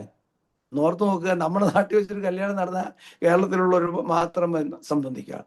ഇങ്ങനെ ഒരു കല്യാണം എൻ്റെ ജീവിതത്തിൽ ഞാൻ സ്വപ്നത്തിൽ പോലും വിചാരിച്ചില്ല. ഇങ്ങനെ 10 നേഷൻസ് കൂടി എൻ്റെ കല്യാണം കണ്ട് സന്തോഷിക്കുകയും അവർക്ക് ഭക്ഷണം കൊടുക്കാൻ കഴിഞ്ഞു എന്ന് പറയുന്നത് സ്വർഗത്തിലെ ദൈവം അത്ഭുതകരമായി ചെയ്തൊരു കാര്യമാണ്. കല്യാണത്തിന് ശേഷം ഞങ്ങൾ ഒരു റൂം എടുത്ത് ഇങ്ങനെ താമസിക്കുന്നു. അങ്ങനെ 93-ൽ എൻ്റെ കല്യാണം നടക്കുകയാണ്. കല്യാണം നടന്നതിന് ശേഷം ഞങ്ങളിങ്ങനെ താമസിക്കുമ്പോൾ മുന്നോട്ടുള്ള ജീവിതം എന്ന് പറയുന്നത് ഞങ്ങൾ രണ്ടുപേരും ശരിക്കും ഒരു വിശ്വാസി, ദൈവവിശ്വാസി എന്ന നിലയിൽ എനിക്ക് കിട്ടിയ പങ്കാളി എന്ന് പറയുന്നത് ഞാൻ ഏറ്റവും ഭാഗ്യവാനാണ് എന്ന് എനിക്ക് പറയുവാനായിട്ട് കഴിയും. കാരണം വളരെ പ്രാർത്ഥിക്കുന്ന ഒരു സ്വഭാവമുള്ള ഒരാളാണ് എൻ്റെ വൈഫ്. വൈഫിൻ്റെ പേര് ഡെയ്സി മാത്യു എന്നാണ്. ഡെയ്സി എന്നോട് ചേർന്ന് എന്ത് വിഷയത്തിനും, ഞങ്ങളുടെ പ്രാർത്ഥനയ്ക്കൊരു പ്രത്യേകത എന്ന് പറഞ്ഞാൽ ഞങ്ങൾ കൈയോട് കൈ കോർത്ത് പിടിക്കും. ഇവിടെ അങ്ങനെയാണ് ഞങ്ങളുടെ പ്രാർത്ഥന. അത് എപ്പോൾ പ്രാർത്ഥിച്ചാലും രണ്ടുപേരും കൈയോട് കൈ, 2 കൈയും ചേർത്ത് പിടിച്ച് ഞങ്ങളുടെ ഏത് വിഷയങ്ങൾ വന്നാലും ഞങ്ങൾ ദൈവസന്നിധിയിൽ നിന്ന് പ്രാർത്ഥിച്ചു കഴിഞ്ഞാൽ അതിനെ ദൈവം ഇറങ്ങി പ്രവർത്തിക്കും. ഞങ്ങൾക്ക് ഇവിടെ കുടുംബമായിട്ട് ജീവിക്കുവാനുള്ള സാമ്പത്തിക ശേഷി, അതിനുള്ള സാഹചര്യങ്ങളോ ഒന്നുമില്ല. ഒരു ഫാമിലി വിസ ഒന്നും അടിക്കാനുള്ള യോഗ്യതയുമില്ല. വൈഫിനാണെങ്കിൽ ഒരു ജോലിയുണ്ട്, പിന്നെ ലാബ് ടെക്നീഷ്യനാണ്, ഒരു ജോലിയുണ്ട്. എനിക്കും ഈ കിട്ടുന്ന തുച്ഛമായ സാലറി, വൈഫിനും കിട്ടുന്ന സാലറിയും കൊണ്ട് ഞങ്ങളിങ്ങനെ ജീവിതം പച്ചപിടിച്ച് ഇങ്ങനെ മുന്നോട്ട് പോവുകയാണ്. ഇങ്ങനെ മുന്നോട്ട് പോകുന്ന സാഹചര്യത്തിൽ പല സന്ദർഭങ്ങളിലും ഞങ്ങളുടെ കമ്പനിയിൽ നിന്ന് പ്രശ്നങ്ങൾ ഉണ്ടായിട്ടുണ്ട്. എനിക്ക് ഒരു കുഞ്ഞുണ്ടായപ്പോൾ ഞാൻ കമ്പനി ചെന്ന് പറഞ്ഞു, സാറേ എനിക്ക് ഒരു മോളുണ്ടായി, ഒരു സാലറി കൂട്ടി തരണമെന്ന് പറഞ്ഞിട്ട് അവർ അനങ്ങുന്നേ ഇല്ല, അവർ അത് ചെയ്യത്തില്ല. ഞാനിങ്ങനെ കിടന്ന് പണി ചെയ്യുക, പക്ഷെ ആ പണി ചെയ്യുന്നതിനനുസരിച്ച് സാലറി കിട്ടുന്നില്ല. നമ്മൾ പിന്നെ വിഷമിച്ചിട്ട് കാര്യമില്ലല്ലോ, എന്തായാലും ജോലി കുടുംബമായി ജീവിച്ചേ പറ്റുള്ളൂ എന്ന് പറഞ്ഞു. അപ്പൊ അങ്ങനെ ഇരിക്കുമ്പോൾ 95 കുഞ്ഞ് ജനിച്ചു. എനിക്കൊരു മോളുണ്ടായി. ആ മോള് അക്സ ഡെയ്സി മാത്യു എന്നാണ്. ആ മോള് എനിക്കുണ്ടായി കഴിഞ്ഞപ്പോൾ പിന്നെ മുന്നോട്ട് പോകാൻ വളരെ ടൈറ്റായി, കാര്യങ്ങൾ ടൈറ്റായിട്ട് മുന്നോട്ട് പോകാം. കമ്പനി സാലറി ചോദിച്ചാൽ കിട്ടത്തുമില്ല. അങ്ങനെ ഇരിക്കുമ്പോൾ ഞാൻ നാട്ടിൽ നിന്ന് വന്നിട്ട് 5 വർഷമായി. ഞാനിപ്പോൾ 5 വർഷമായിട്ട് നാട്ടിലും പോയിട്ടില്ല. അവസാനം ഞങ്ങൾ നാട്ടിൽ പോകാനായിട്ടൊരു തീരുമാനമെടുത്തു. 5 വർഷത്തിന് ശേഷം ഞാൻ തനിയെ ഇങ്ങോട്ട് കടന്നു വന്നു. തിരിച്ചു പോകുമ്പോൾ ഞാനും എൻ്റെ വൈഫും എൻ്റെ മോളും കൂടാണ് മടങ്ങിപ്പോകുന്നത്. അപ്പം വീട്ടിൽ കയറ്റത്തില്ല എന്നുള്ള ഒരു കാര്യം അവിടെ ഉണ്ട്. അപ്പം എന്തും ആയിക്കോട്ടെ എന്ന് പറഞ്ഞുകൊണ്ട് ഞങ്ങൾ ഇവിടുന്ന് നാട്ടിലേക്ക് യാത്രയ്ക്കുള്ള കാര്യങ്ങൾ ക്രമീകരിച്ചു. നാട്ടിലേക്ക് പോയി അവിടെ ചെന്ന് ഇറങ്ങി വൈഫിൻ്റെ വീട്ടിലും ഏതെങ്കിലും ലോഡ്ജിലോ എവിടെ എന്തെങ്കിലും ചെയ്യാമെന്നുള്ള ഒരു ഉദ്ദേശം, ഒരു ലക്ഷ്യമൊന്നുമില്ല, അങ്ങ് പോവുകയാണ്. പോയി എവിടെയെങ്കിലും വീട്ടിൽ കയറ്റട്ടെ, ഇല്ലെങ്കിൽ ഇല്ല എന്നുള്ള രീതിയിൽ വരുന്നിടത്ത് വെച്ച് കാണാമെന്നുള്ള നിലയിൽ ഇങ്ങോട്ട് പോയി. അവിടെ ചെന്ന് എയർപോർട്ടിൽ ചെല്ലുമ്പം പപ്പായും അമ്മയും വണ്ടിയും വിളിച്ച് എയർപോർട്ടിൽ വന്നിട്ട് അങ്ങനെ ഒന്നാമത്തെ ലംഘനം, അതായത് എന്നോട് പറഞ്ഞത് വീട്ടിൽ കയറ്റത്തില്ല എന്ന് പറഞ്ഞ കാര്യം എന്നെ എയർപോർട്ടിൽ വന്ന് വിളിച്ചുകൊണ്ട് വീട്ടിൽ കൊണ്ടുപോയി. ദൈവത്തിൻ്റെ വലിയ അത്ഭുതമാണ്. കാരണം വീട്ടിൽ കയറ്റത്തില്ല എന്ന് പറഞ്ഞ എൻ്റെ പിതാവിൻ്റെ ഹൃദയത്തെ മാറ്റിയെടുക്കുവാൻ, ഹൃദയത്തെ മാറ്റുവാൻ കഴിയുന്ന ദൈവമാണ് എൻ്റെ ദൈവം എന്നുള്ളത് ദൈവത്തിൻ്റെ വചനത്തിൽ നമ്മളോട് പറഞ്ഞിട്ടുണ്ട്. അപ്പം ഹൃദയത്തെ മാറ്റി എന്നോടുള്ള എതിർപ്പുകൾ മാറി എന്നെ വീട്ടിൽ കയറ്റി താമസിപ്പിക്കുവാനായിട്ട് ഇടയായി. അങ്ങനെ വീട്ടിൽ ചെന്ന് താമസിച്ചു, വീണ്ടും മടങ്ങി ഇവിടെ വന്നു, മുന്നോട്ടുള്ള യാത്രയിൽ ഇങ്ങനെ പോകുമ്പോൾ എന്നെ കമ്പനിയിൽ നിന്ന് 100 രൂപ കൂട്ടി തന്നു. ആ മോള് ജനിച്ചപ്പോൾ 100 ദിർഹംസ് കൂട്ടി. അപ്പോൾ 900 ഇങ്ങനെ പോകുമ്പോൾ രണ്ടാമത്തെ കുഞ്ഞ് ജനിച്ചു, മോന് ആൽബിൻ ഈശോ മാത്യു. അവൻ ജനിച്ചപ്പോഴും ഞാൻ ചെന്ന് പറഞ്ഞപ്പം കൂട്ടി തന്നില്ല. പിന്നെ കുറേ നാൾ കഴിഞ്ഞപ്പോൾ 100 രൂപ തന്നു. അങ്ങനെ 1000 രൂപയായി. ഇങ്ങനെ മുന്നോട്ട് പോകുന്നെങ്കിലും ഞങ്ങൾക്ക് കിട്ടുന്ന ഈ കുഞ്ഞുങ്ങളുടെ ഡ്രസ്സിനും അവരുടെ പാമ്പേഴ്സും അവരുടെ ഫുഡും എന്നൊക്കെ പറയുമ്പോൾ കോസ്റ്റ്ലിയാണ്. ഇവിടെ എല്ലാ സ്ഥലങ്ങളിലും അങ്ങനെയാണല്ലോ. അപ്പോൾ ഞങ്ങൾക്ക് മുന്നോട്ട് പോകാനുള്ള ബുദ്ധിമുട്ടും പ്രയാസങ്ങളും ഇങ്ങനെ വന്നപ്പോൾ എന്തായാലും എന്ത് ചെയ്യാനാ ഞങ്ങൾ കൈകോർത്ത് പിടിച്ച് പ്രാർത്ഥിക്കുക മാത്രം ചെയ്യും. അങ്ങനെ മുന്നോട്ട് പോകുമ്പോൾ എൻ്റെ ജോലിയിൽ എനിക്കൊരു മാറ്റം വീണ്ടും വന്നു. എന്നെ ചാർജൻ്റാക്കി. ഹെൽപ്പർ ട്രേഡ്മാന് ഇപ്പോൾ ചാർജൻ്റായിട്ട് ജോലി ചെയ്തപ്പോൾ വീണ്ടും ഒരു 300 രൂപയുടെ കൂട്ടി തന്നു. അങ്ങനെ 300 രൂപ കൂട്ടി തന്ന് 1300 അങ്ങനെ മുന്നോട്ട് പോവുകയാണ്. അങ്ങനെ 300 ചാർജൻ്റായിട്ട് ജോലി ചെയ്തുകൊണ്ടിരിക്കുന്ന ഇങ്ങനെ സാഹചര്യത്തിൽ ഒരു പ്രൊജക്റ്റിലേക്ക് എന്നെ വിട്ടപ്പം ചാർജൻ്റായിട്ട് എന്നെ വിട്ടെങ്കിലും അവിടെ അപ്പോയിൻമെൻറ്റ് ചെയ്തത് ഒരു ഫോർമാനായിട്ടാണ് എന്നെ അപ്പോയിൻമെൻറ്റ് ചെയ്തത്. ചാർജൻ്റായിട്ട് ഞാൻ ജോലി ചെയ്തെങ്കിലും എന്നെ അടുത്ത സ്റ്റെപ്പിലേക്ക് കടത്തി. ഇപ്പോൾ ഹെൽപ്പറായി, ട്രേഡ്മാനായി, ചാർജൻ്റായി, പിന്നെ ഫോർമാനായി. 4 ട്രേഡ് കഴിഞ്ഞ് എൻ്റെ 4ാമത്തെ ട്രേഡിലേക്ക് ഞാൻ പുതിയ സൈറ്റിലോട്ട് പോവുക. ആ സൈറ്റ് പെട്ടെന്ന് ചെയ്ത് തീർക്കണം. ഞാൻ എനിക്ക് എൻ്റെ ഒരു എക്സ്പീരിയൻസ് വെച്ചുകൊണ്ട് ഞാൻ വളരെ പെട്ടെന്ന് കാര്യങ്ങൾ ചെയ്ത് മുന്നോട്ട് പോകുമ്പോൾ എൻ്റെ എഞ്ചിനീയറുടെ ഒരാളുണ്ട്, ഒരു ഫോർമാനുണ്ട്. അദ്ദേഹം ഫ്രഷായിട്ട് വന്നതാണ്. പക്ഷേ ഞാനെന്ന് പറയുമ്പോൾ എനിക്ക് എക്സ്പീരിയൻസ് ഉള്ളതുകൊണ്ട് ഡ്രോയിങ് നോക്കി പെട്ടെന്ന് കാര്യങ്ങൾ ചെയ്യുന്നു. മറ്റേ ആൾ വളരെ സ്ലോലി കാര്യങ്ങൾ ചെയ്യുന്നു. ഇത് കണ്ട് അദ്ദേഹത്തിന് എന്നെ എങ്ങനെയെങ്കിലും അവിടുന്ന് പുറത്താക്കണമെന്നുള്ള ഒരു ചിന്ത വന്നു. അങ്ങനെ പെട്ടെന്ന് എന്നോട് പറഞ്ഞു, നാളെ തൊട്ട് ഇവിടെ സൈറ്റിൽ വരണ്ട, ഓഫീസിൽ പൊക്കോളാൻ പറഞ്ഞു. ഞാൻ എന്ത് ചെയ്യണമെന്നറിയാതെ ഞാനിങ്ങനെ ഭാരപ്പെട്ടു. എടാ, ജോലി ചെയ്യാനും അനുവദിക്കുന്നില്ലല്ലോ, ഞാൻ പറയുന്ന കാര്യങ്ങളൊന്നും എനിക്ക് ചെയ്തു തരത്തില്ല. എന്തെങ്കിലും കുറവുണ്ടെങ്കിൽ ഞാൻ അവിടെ എഞ്ചിനീയറിനോട് പറയണം. ആ എഞ്ചിനീയറോട് പറഞ്ഞു കഴിഞ്ഞാൽ എഞ്ചിനീയർ അതെല്ലാം അറേഞ്ച് ചെയ്ത് തരണം. എനിക്കൊന്നും അറേഞ്ച് ചെയ്ത് തരും. ഞാൻ ആകപ്പാടെ എനിക്കങ്ങ് ഭയങ്കരമായ വിഷമമായി. ജോലി മുന്നോട്ട് ചെയ്യാൻ പറ്റുന്നില്ലല്ലോ. ജോലി ചെയ്യുന്ന കാര്യത്തിലൊക്കെ വളരെ ആത്മാർത്ഥമായിട്ട് ഞാൻ ജോലി ചെയ്യും. ആ രീതിയിൽ തന്നെ മുന്നോട്ട് പോകും. അങ്ങനെ എന്നെ ആ കമ്പനി അവിടെ നിന്ന് ടെർമിനേറ്റ് എന്നെ ടെർമിനേറ്റ് ചെയ്തിരിക്കുന്നു എന്ന് പറഞ്ഞുകൊണ്ട് ഓഫീസിലേക്ക് ലെറ്റർ അയച്ചു. പെട്ടെന്ന് ഞാൻ ഓഫീസിൽ വിളിച്ചു. ഞാൻ ഓഫീസിൽ ചെല്ലുമ്പോൾ അദ്ദേഹം കമ്പനിയുടെ അറബാമിൻ്റെ അളിയൻ, പുള്ളിക്കാരനാണ് മെക്കാനിക്കൽ വർക്ക് നോക്കുന്നത്, പ്ലംബിങ്, ഫയർ ഫൈറ്റിങ്, AC, ഇലക്ട്രിക്കലിൻ്റെ വേറൊരാൾ. ഈ ഇദ്ദേഹം ഞങ്ങളുടെ അളിയൻ, കമ്പനിയുടെ അളിയനാണ്. അദ്ദേഹത്തിൻ്റെ മുന്നിൽ എന്നെ വിളിച്ചിട്ട് ചോദിച്ചു, മാത്യൂസ് വാട്ട് ഹാപ്പൻഡ് എന്ന് ചോദിച്ചു. ഞാൻ പറഞ്ഞു നത്തിങ് എന്ന് പറഞ്ഞു, ഒന്നും ഉണ്ടായിട്ടില്ലെന്ന് പറഞ്ഞു. പിന്നെ ഉടനെ ഈ പേപ്പർ എടുത്ത് എന്നെ ഇങ്ങനെ കാണിച്ച്, നിന്നെ ടെർമിനേറ്റ് ചെയ്തിരിക്കുകയാണെന്ന് പറഞ്ഞു.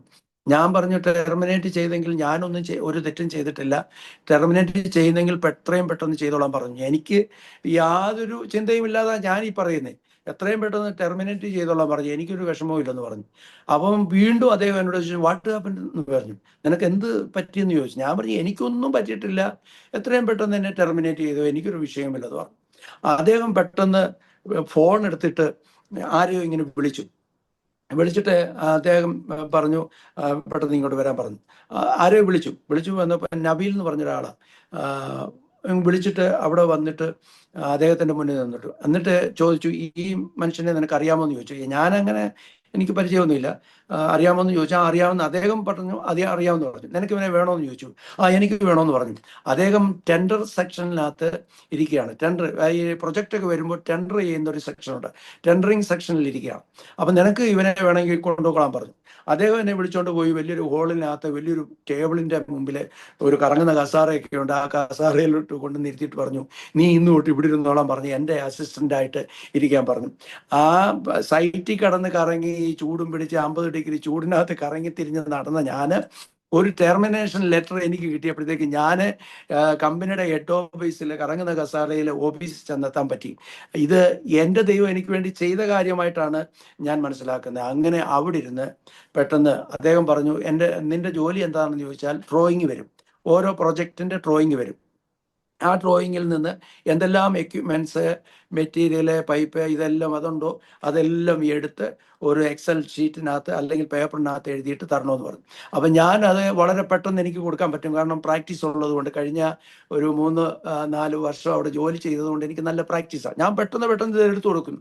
അവർക്ക് തന്നെ അതിശയം, കാരണം ഞാനിത് പെട്ടെന്ന് എടുത്തു കൊടുക്കുന്നത് കൊണ്ട് അവർക്ക് ഭയങ്കരമായ സന്തോഷം. കാരണം പെട്ടെന്ന് പ്രൊജക്റ്റുകൾ ടെൻഡർ ചെയ്ത് അറബാമിൻ്റെ കൊടുക്കാൻ പറ്റും, അവർക്കും സന്തോഷം. അങ്ങനെ ആയി വന്നപ്പം ഇവനെ കൊള്ളാമല്ലോ എന്ന് വിചാരിച്ചിട്ട് അവരെന്ത് ചെയ്യുന്ന വെച്ചാൽ ഒരു കമ്പ്യൂട്ടറും ഒരു സിസ്റ്റം കൊണ്ടുവന്നിട്ട് എൻ്റെ മുന്നേ വെച്ചിട്ട് പറഞ്ഞു, നീ ഇനിയും തൊട്ട് ഈ എൻ്റർ ചെയ്യുന്ന ഈ പേന കൊണ്ട് എഴുതണ്ട, ഇത് എൻ്റർ ചെയ്താൽ. കമ്പ്യൂട്ടർ ഞാൻ കണ്ടിട്ടുമില്ല, ജോലി ചെയ്തിട്ടുമില്ല, പഠിച്ചിട്ടുമില്ല, ഒന്നുമില്ല. അവിടെ ഇരുന്നുകൊണ്ട് കുത്തി ഞാനത് പഠിച്ച് ദൈവത്തിൻ്റെ കൃപയാൽ ഈ എക്സൽ ഷീറ്റ് എങ്ങനെ വർക്ക് ചെയ്യിക്കണമെന്നുള്ളത് ഞാൻ പഠിച്ചും ചോദിച്ചും പറഞ്ഞും മനസ്സിലാക്കി എനിക്കത് പഠിക്കാനുള്ള അവസരം ഒരുക്കി തന്നു. അതോടൊപ്പം തന്നെ അതിനകത്ത് AutoCAD ഒരു സിസ്റ്റം കൂടെ തന്നു. നീ ഇതൊക്കെ പഠിച്ചോളാൻ പറഞ്ഞെന്ന് പറഞ്ഞിട്ട് എനിക്ക് തന്നു. ഞാൻ അതൊക്കെ എക്സൽ ഷീറ്റ് മാത്രം എനിക്ക് മതിയായിരുന്നു.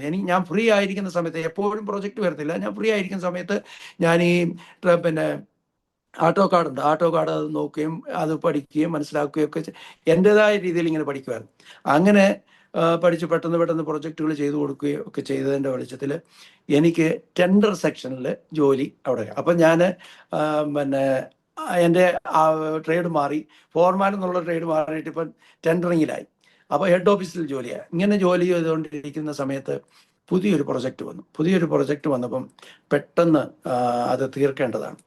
അപ്പോൾ അതിനെന്താണെന്ന് ചോദിച്ചാൽ എന്നോട് പറഞ്ഞു, നീ സൈറ്റിലൊന്ന് പോയി കാര്യങ്ങളൊക്കെ ഒന്ന് ചെയ്യണം എന്നൊക്കെ എന്നോട് പറഞ്ഞു. ഞാൻ പറഞ്ഞു, ഓക്കെ, ഞാൻ പോകാൻ കുഴപ്പമില്ലെന്ന് പറഞ്ഞുകൊണ്ട് വീണ്ടും എന്നെ സൈറ്റിലോട്ട് വിട്ടപ്പം അവിടെ ചെന്നപ്പോഴും ഇതേപോലെ തന്നെ അവിടുത്തെ എൻജിനീയറിന് എന്നോട് എതിർപ്പ്. ഒരു കാരണവശാലും എന്നോട് സഹകരിച്ചു പോകില്ല. അദ്ദേഹം എന്നെയും കൊണ്ടേ പോകുമെന്നുള്ള ആ ഒരു തീരുമാനത്തിലിരിക്കുന്നു. ഞാൻ പെട്ടെന്ന് അവിടെ ഇങ്ങനെ നിൽക്കുന്നു. എന്നെ സൈറ്റിൽ കയറ്റത്തുമില്ല. സൈറ്റിൽ തന്നെ അദ്ദേഹം പുറത്ത് നിർത്തിയിരിക്കുക. ഓഫീസിൽ പോകാനും അനുവദിക്കത്തില്ല, സൈറ്റിലും കയറാൻ അനുവദിക്കും. ഞാൻ ആകെപ്പാടെ വിഷമിച്ചിങ്ങനെ ഇരിക്കുമ്പോൾ ഞാൻ പറഞ്ഞു, എന്തെങ്കിലും ഒരു കാര്യം ചെയ്യണം. ഒന്നിൽ എനിക്ക് ഇവിടെ എന്നെ കയറ്റണം, അല്ലെങ്കിൽ എന്നെ ഹെഡ് ഓഫീസിൽ പറഞ്ഞു വിടണം. അതിന് ഈ എഞ്ചിനീയറിൻ്റെ പേപ്പർ ഉണ്ടെങ്കിലേ എനിക്ക് ഓഫീസിൽ ചേരാൻ പറ്റുള്ളൂ. കാരണം ഈ ട്രാൻസ്ഫർ ലെറ്ററുമായിട്ട് എനിക്ക് എവിടോട്ടേയും പോകാൻ പറ്റത്തുള്ളൂ. അപ്പോൾ ട്രാൻസ്ഫർ ലെറ്റർ ഇദ്ദേഹം തരണം. ഇദ്ദേഹം ട്രാൻസ്ഫർ ലെറ്റർ തരുന്നില്ല. ഞാൻ വളരെ പിന്നെ സ്ട്രോങ് ആയിട്ട് തന്നെ അദ്ദേഹത്തോട് എത്രയും പെട്ടെന്ന് എൻ്റെ കാര്യത്തിനൊരു ക്രമീകരണം ഉണ്ടാകുമെന്ന് പറഞ്ഞു. അദ്ദേഹം പിന്നെ പെട്ടെന്ന് ഓഫീസിലോട്ട് ഞാൻ പേപ്പർ അയച്ചിട്ടുണ്ട്, നീ ഓഫീസിൽ പൊക്കോളാൻ പറഞ്ഞു. ഞാൻ ഓഫീസിലോട്ട് ചെന്നപ്പം വീണ്ടും അദ്ദേഹം എന്നോട് നിനക്ക് എന്തു പറ്റിയെന്ന വീണ്ടും എന്നോട് ചോദിക്കാം. ഞാൻ പറഞ്ഞു എനിക്കൊന്നും പറ്റിയില്ല സാറേ, ഞാനിങ്ങനെ അവിടെ ചെന്നു, പക്ഷേ അദ്ദേഹത്തിന് എന്നോട് താല്പര്യമില്ല എന്ന് പറഞ്ഞു. ഓക്കെ എന്ന് പറഞ്ഞു. ഒരു കാര്യം ചെയ്യും, നീ നിന്റെ പഴയ സ്ഥലത്ത് തന്നെ പോയിരുന്നു, അദ്ദേഹത്തിൻ്റെ കൂടെ പോയിരുന്നോളാന്ന് പറഞ്ഞു. അങ്ങനെ പോയിരുന്നപ്പം ഞാൻ എന്ത് ചെയ്യുന്നറിയാമോ, ആട്ടോ ഗാർഡിൻ്റെ ഒരു 3 മാസത്തെ കോഴ്സ് ഉണ്ട്. ആ ആട്ടോ ഗാർഡിൻ്റെ ഒരു 3 മാസത്തെ കോഴ്സ് പഠിച്ചിട്ട് ആ കോഴ്സ് മാത്രമാണ് എൻ്റെ ജീവിതത്തിൽ ഞാൻ പാസ്സായത്. ഞാൻ ജീവിതത്തിൽ പാസ്സായ ഒരു സർട്ടിഫിക്കറ്റ് ഉണ്ടെങ്കിൽ ആട്ടോ ഗാർഡിൻ്റെ ഒരു കോഴ്സ് ഇവിടെ 3 മാസം എടുത്തു. അത് പാസ്സായി അതിൻ്റെ ആ സർട്ടിഫിക്കറ്റും കൊണ്ടുവന്നിട്ട് ഞാൻ ഈ അർവാവിനെ കൊണ്ട് കാണിച്ചു ഞാൻ പറഞ്ഞു ആട്ടോ ഗാർഡ് പഠിച്ചു, എന്നെ ഇനിയും ഡ്രാഫ്റ്റ്സ്മാൻ ആക്കണമെന്ന് പറഞ്ഞു. ഡ്രാഫ്റ്റ്സ്മാൻ ആക്കണോ, നീ ചെയ്ത പണിയൊക്കെ എന്തോ ആണെന്ന് ചോദിച്ചു. ഞാൻ പറഞ്ഞു എൻ്റെ ആ പണി ഞാൻ ചെയ്യുമെന്ന് പറഞ്ഞു. ഓക്കെ, അങ്ങനെ ഇങ്ങനെ പണി ചെയ്തുകൊണ്ട് ഇങ്ങനെ ഇരിക്കുകയാണ്. ആട്ടോ കാർഡിലേക്ക് ഞാൻ മാറി. ആട്ടോ കാർഡിലേക്ക് മാറി എന്ന് പറയുമ്പോൾ സിസ്റ്റം യൂസ് ചെയ്യാനായിട്ട് പഠിച്ചു. എല്ലാ ഡ്രോയിങ് വരുന്നു, ഡ്രോയിങ് വരയ്ക്കണം, അതേ കാര്യങ്ങളെല്ലാം ചെയ്ത് ഒരു ഡിസൈൻ ആയിട്ട് മാറി. ഇപ്പോൾ എനിക്ക് 6 ട്രേഡായി. ഹെൽപ്പർ, ട്രേഡ്മാന്, പിന്നെ ചാർജൻ്റെ, ഫോർമാന്, ടെൻഡർ സെക്ഷനിലെ ഇപ്പോൾ ആട്ടോ കാർഡായി. ഈ ആട്ടോ കാർഡായിട്ട് ജോലി ചെയ്തുകൊണ്ടിരിക്കും, ഓഫീസിൽ ജോലി ചെയ്തുകൊണ്ടിരിക്കുമ്പോൾ ഞാനിങ്ങനെ ഇരിക്കുമ്പം എൻ്റെ അറവാവിൻ്റെ അളിയൻ, എൻ്റെ ഏറ്റവും ടോപ്പ് ആൾ വന്നിട്ട് ചോദിച്ചു, നിനക്ക് സാലറി ഒന്നും വേണ്ട എന്ന് ചോദിച്ചു. ഞാൻ പറഞ്ഞു, ഞാൻ എത്രയോ കാലം കൊണ്ട് ചോദിക്കുക, എനിക്ക് സാലറി തരുന്നില്ലല്ലോ എന്ന് ഞാൻ പറഞ്ഞു. ഉടനെ അദ്ദേഹം പറഞ്ഞു, നീ ഓഫീസിലോട്ട് വരാൻ പറഞ്ഞു, നീ ചെയ്യുന്ന പണിയുടെ ഡ്രോയിങ്ങും നിന്റെ HR നിന്നുള്ള നിന്റെ ഫയലും എടുത്തുകൊണ്ട് പെട്ടെന്ന് ഓഫീസിലോട്ട് വരാൻ പറഞ്ഞു. ഞാൻ ഓഫീസിലോട്ട് HR ചെന്ന് എൻ്റെ ഫയലിൻ്റെ നമ്പർ എന്ന് പറഞ്ഞാൽ 197 എന്നാണ് എൻ്റെ പേര്. അതാണ് ഞാൻ എൻ്റെ എല്ലാ കാര്യത്തിലും ഉപയോഗിക്കുന്നത്. 197 എന്നുള്ള ആ ഫയലും എടുത്തുകൊണ്ട് വന്ന് ഈ ചെയ്ത ജോലിയുടെ ഒരു ഡ്രോയിങ്ങും എടുത്തുകൊണ്ട് വന്ന് ഈ എൻ്റെ ഓഫീസറിൻ്റെ മുന്നായി കൊണ്ട് ഇങ്ങനെ വെച്ചു. എന്നിട്ട് എന്നോട് ചോദിച്ചു, നീ തന്നെയാണോ ഇതൊക്കെ ചെയ്യുന്നതെന്ന് ചോദിച്ചു. ഞാൻ പറഞ്ഞു, ഞാൻ തന്നെയാണ് ഇത് ചെയ്യുന്നതെന്ന് വെച്ചു. അദ്ദേഹം എന്നോട് ചോദിച്ചു, നിനക്ക് എത്ര രൂപ സാലറി വേണമെന്ന് ചോദിച്ചു. ഞാൻ പറഞ്ഞു, കമ്പനിയുടെ നിയമപ്രകാരമുള്ള സാലറി എനിക്ക് തന്നാൽ മതി എന്ന് ഞാൻ പറഞ്ഞു. ഓക്കെ, എന്നാലും നീ പറയത്തില്ല എന്ന് ചോദിച്ചു. ഞാൻ കമ്പനിക്ക് തന്നാൽ മതി എന്ന് പറഞ്ഞു. കമ്പനിക്ക് ഒരു ഡ്രാഫ്റ്റ്സ്മാൻ എത്ര രൂപ കൊടുക്കുമോ അത്രയും എനിക്ക് തന്നാൽ മതി എന്ന് പറഞ്ഞു. അങ്ങനെ ഞാനിങ്ങനെ എടുത്തിട്ട് അദ്ദേഹം പറഞ്ഞു ഓക്കെ എന്ന് പറഞ്ഞു. ഈ ഫയൽ കൊണ്ടുവന്ന് 13ാമത്തെ നിലയിലാണ്, ഞങ്ങൾ ജോലി ചെയ്യുന്നത് 7ാമത്തെ ഫ്ലോറിലാണ്. 7ാമത്തെ നിലയിൽ നിന്ന് 13ാമത്തെ നിലയിൽ എൻ്റെ ഈ ഫയൽ കൊണ്ടുപോയി കൊടുക്കാനായിട്ട് ഞാൻ അവിടെ ചെന്നു. അവിടെ പോകുന്ന പോക്കിൽ ഞാൻ എൻ്റെ വൈഫിനെ, ഡെയ്സിയെ വിളിച്ചു. ഡെയ്സി, ഇന്നും ഒരു സംഭവമുണ്ട്, എൻ്റെ സാലറി കൂട്ടാൻ പോവാണ്, നിനക്ക് എത്ര രൂപയാണ് സാലറി വേണ്ടതെന്ന് ചോദിച്ചു. എനിക്ക് എത്ര വേണമെന്നല്ല ഞാൻ ചോദിച്ചേ, എൻ്റെ വൈഫിന് എത്ര രൂപ സാലറി വേണമെന്നാണ് ചോദിച്ചു. എനിക്ക് എത്ര കിട്ടണമെന്ന് നിൻ്റെ ആഗ്രഹം എന്ന് ചോദിച്ചു. അന്നേരം എൻ്റെ വൈഫ് പറഞ്ഞു, ഇത്ര രൂപ കിട്ടിയാൽ ഓക്കെ എന്ന് പറഞ്ഞു. ഞാൻ പറഞ്ഞു ഓക്കെ എന്ന് പറഞ്ഞു. ഞാൻ ഈ ഫയലും കൊടുത്ത് തിരിച്ച് ഓഫീസിൽ വന്നപ്പോൾ എന്നോട് പറഞ്ഞു, എൻ്റെ വൈഫ് എത്ര എന്നോട് പറഞ്ഞു അതേ സാലറി എൻ്റെ ബോസ് എനിക്ക് കൂട്ടിത്തരുവാനായിട്ടിടയായി.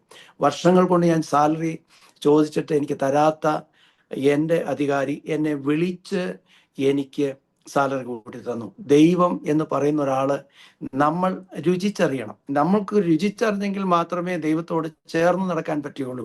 അല്ലെങ്കിൽ കഷ്ടത വരുമ്പോൾ, വേദന വരുമ്പോൾ, ഞെരുക്കം വരുമ്പോൾ, ഈ ദൈവം ഒന്നും ചെയ്യുന്നില്ല എന്ന് ചിന്തിച്ച് പിന്മാറുന്ന അവസ്ഥയല്ല. കഷ്ടതയിലും പ്രയാസത്തിലും പ്രതികൂലങ്ങളും ദാനിയേൽ പറഞ്ഞതുപോലെ വിടുവിച്ചാലും ഇല്ലെങ്കിലും ഞാൻ ഈ ദൈവത്തെ തന്നെ സേവിക്കുമെന്ന് പറയുന്ന ഒരു ഉറച്ച വിശ്വാസത്തോട് മുന്നോട്ട് പോകുന്ന ഒരു വ്യക്തിക്ക് വേണ്ടി മാത്രമേ ദൈവം പ്രവർത്തിക്കുകയുള്ളൂ. അങ്ങനെ എൻ്റെ ജീവിതത്തിൽ എൻ്റെ അവസ്ഥകൾക്ക് വലിയ മാറ്റമുണ്ടായി. സാലറി എന്ന് പറയുന്നത് ആ മാസം തൊട്ടല്ല, കഴിഞ്ഞ മാസം, അതായത് ഈ കഴിഞ്ഞ മാസം തൊട്ട് സാലറി കിട്ടിയില്ല, കിട്ടാൻ പോകുന്ന മാസം ഉൾപ്പെടെ എനിക്ക് സാലറി കൂട്ടി എൻ്റെ ദൈവം എനിക്ക് തരുവാനായിട്ടിടയായി. അങ്ങനെ എൻ്റെ ജീവിതം ഒരു മെച്ചപ്പെട്ട അനുഭവത്തിലേക്ക് പോകാനിടയായി. അതേ അവസരത്തിൽ തന്നെ എൻ്റെ വൈഫിനും ജോലിയിലും മാറ്റം ഉണ്ടാകുവാനിടയായി. ജോലി മാറ്റം എന്ന് പറയുമ്പോൾ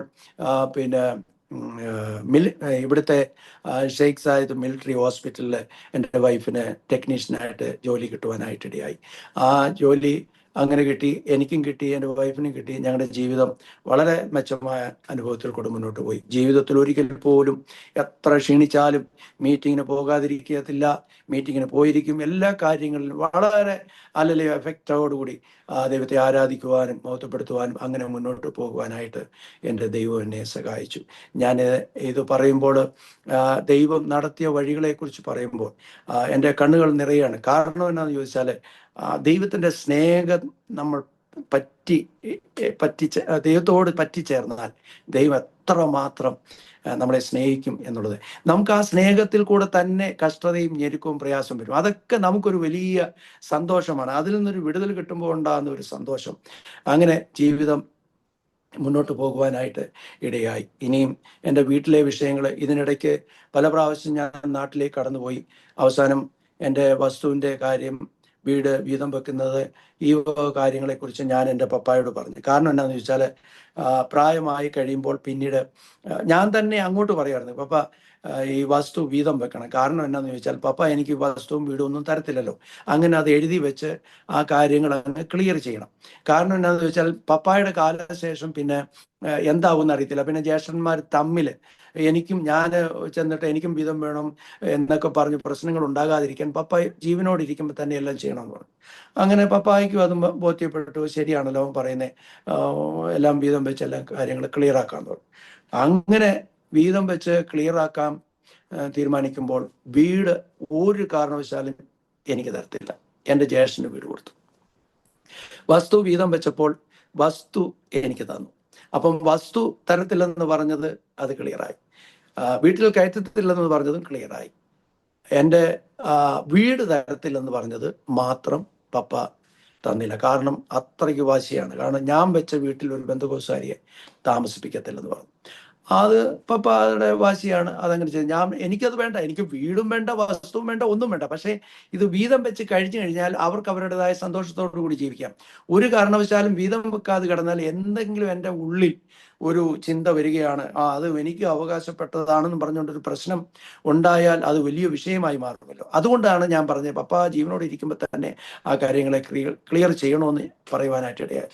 അങ്ങനെ പപ്പ അത് ക്ലിയർ ചെയ്ത് എൻ്റെ ജ്യേഷ്ഠന് വീട് കൊടുത്തു, വസ്തു എനിക്ക് തന്നു. അങ്ങനെ ഇരിക്കുന്ന സാഹചര്യത്തിൽ പപ്പ ക്ഷീണിതനായി ഇങ്ങനെ ഇരിക്കുമ്പോൾ കിടക്കയിലായി.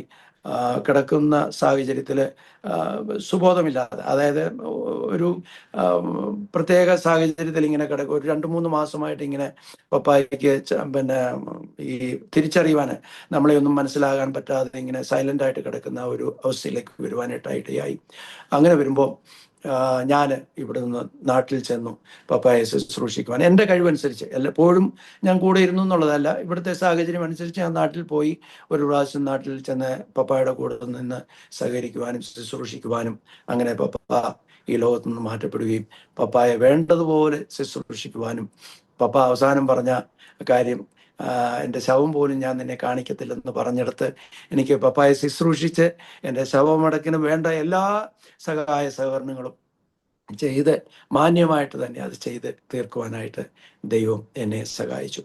എൻ്റെ ജീവിതത്തിൽ ദൈവം കൂടെ ഉണ്ടെങ്കിൽ, ഞാൻ അന്ന് പണ്ട് പറഞ്ഞത്, എൻ്റെ ദൈവം കൂടെ ഉണ്ടെങ്കിൽ എല്ലാം കൂടെ ഉണ്ടാകും എന്ന് പറഞ്ഞ ആ വാക്ക് പോലെ തന്നെ, എൻ്റെ വാക്ക് പോലെ തന്നെ എൻ്റെ ദൈവം എനിക്ക് എല്ലാം എൻ്റെ കൂടെ തരുവാനായിട്ടിടയായി. എനിക്ക് വീട് തന്നില്ല. അപ്പം പിന്നെ വീടിൻ്റെ കാര്യം, ഒരു 25 വർഷത്തോളം ഞാൻ ഇവിടെ ജോലി ചെയ്തതിന് ശേഷം എനിക്ക് സ്തോത്രം ഒരു വീട് എനിക്ക് വാങ്ങുവാനായിട്ടിടയായി. വീടെന്ന് പറഞ്ഞാൽ എൻ്റെ അമ്മയുടെ സ്വന്തം വീട്. അതായത് അമ്മാച്ചനൊക്കെ അമേരിക്കയിൽ പോയതുകൊണ്ട് അത് വിൽക്കുക എന്ന് പറഞ്ഞുകൊണ്ട് എൻ്റെ വീടിൻ്റെ തൊട്ട വീട് തന്നെ, അതൊരു നല്ല വീടാണ്. ആ വീട് വാങ്ങാനായിട്ട് ദൈവം സഹായിച്ചു. എനിക്ക് വസ്തുക്കൾ വാങ്ങാനായിട്ട് ദൈവം സഹായിച്ചു. അങ്ങനെ എനിക്ക് എന്ത് ആവശ്യമായിരുന്നു ദൈവത്തിന് തോന്നിയോ അതെല്ലാം ദൈവം എനിക്ക് തന്നു. ദൈവം എൻ്റെ ആവശ്യങ്ങൾക്കൊന്നും തടസ്സം നിന്നില്ല. ഞാൻ വീട് കിട്ടുമെന്ന് പറഞ്ഞുകൊണ്ടോ, വസ്തു കിട്ടുമെന്ന് പറഞ്ഞുകൊണ്ടോ, സാമ്പത്തിക നന്മ കിട്ടുമെന്ന് പറഞ്ഞുകൊണ്ടോ അല്ല ഞാൻ ദൈവത്തെ വിളിച്ചത്. എനിക്ക് എൻ്റെ അവസാനം, എൻ്റെ മരണശേഷം നിത്യതയിൽ ചെന്നെത്തണം. എന്നുള്ള ഒരേ ഒരു ചിന്തയിലാണ് ഞാൻ പോയത്. ആ യാത്രയിൽ എനിക്ക് വേണ്ടതെല്ലാം ദൈവം എനിക്ക് തന്നു എന്ന് മാത്രമാണ് ഞാൻ ഈ പറയുന്നത്. അതൊന്നുമല്ല എൻ്റെ ജീവിതത്തിലെ ഏറ്റവും വലിയ പ്രാധാന്യമുള്ള കാര്യം. എനിക്ക് നിത്യതയിൽ പോകണം, കർത്താവിൻ്റെ സന്നിധിയിൽ ചെന്നെത്തണം. അതുമാത്രമാണ് എൻ്റെ ആഗ്രഹം. ഇന്ന് ഞാൻ ഇത് പറയുമ്പോൾ എൻ്റെ പ്രിയപ്പെട്ടവരോട് ഞാൻ പറയട്ടെ, ജീവിതത്തിൽ എൻ്റെ ആഗ്രഹവും ഇതാണ്.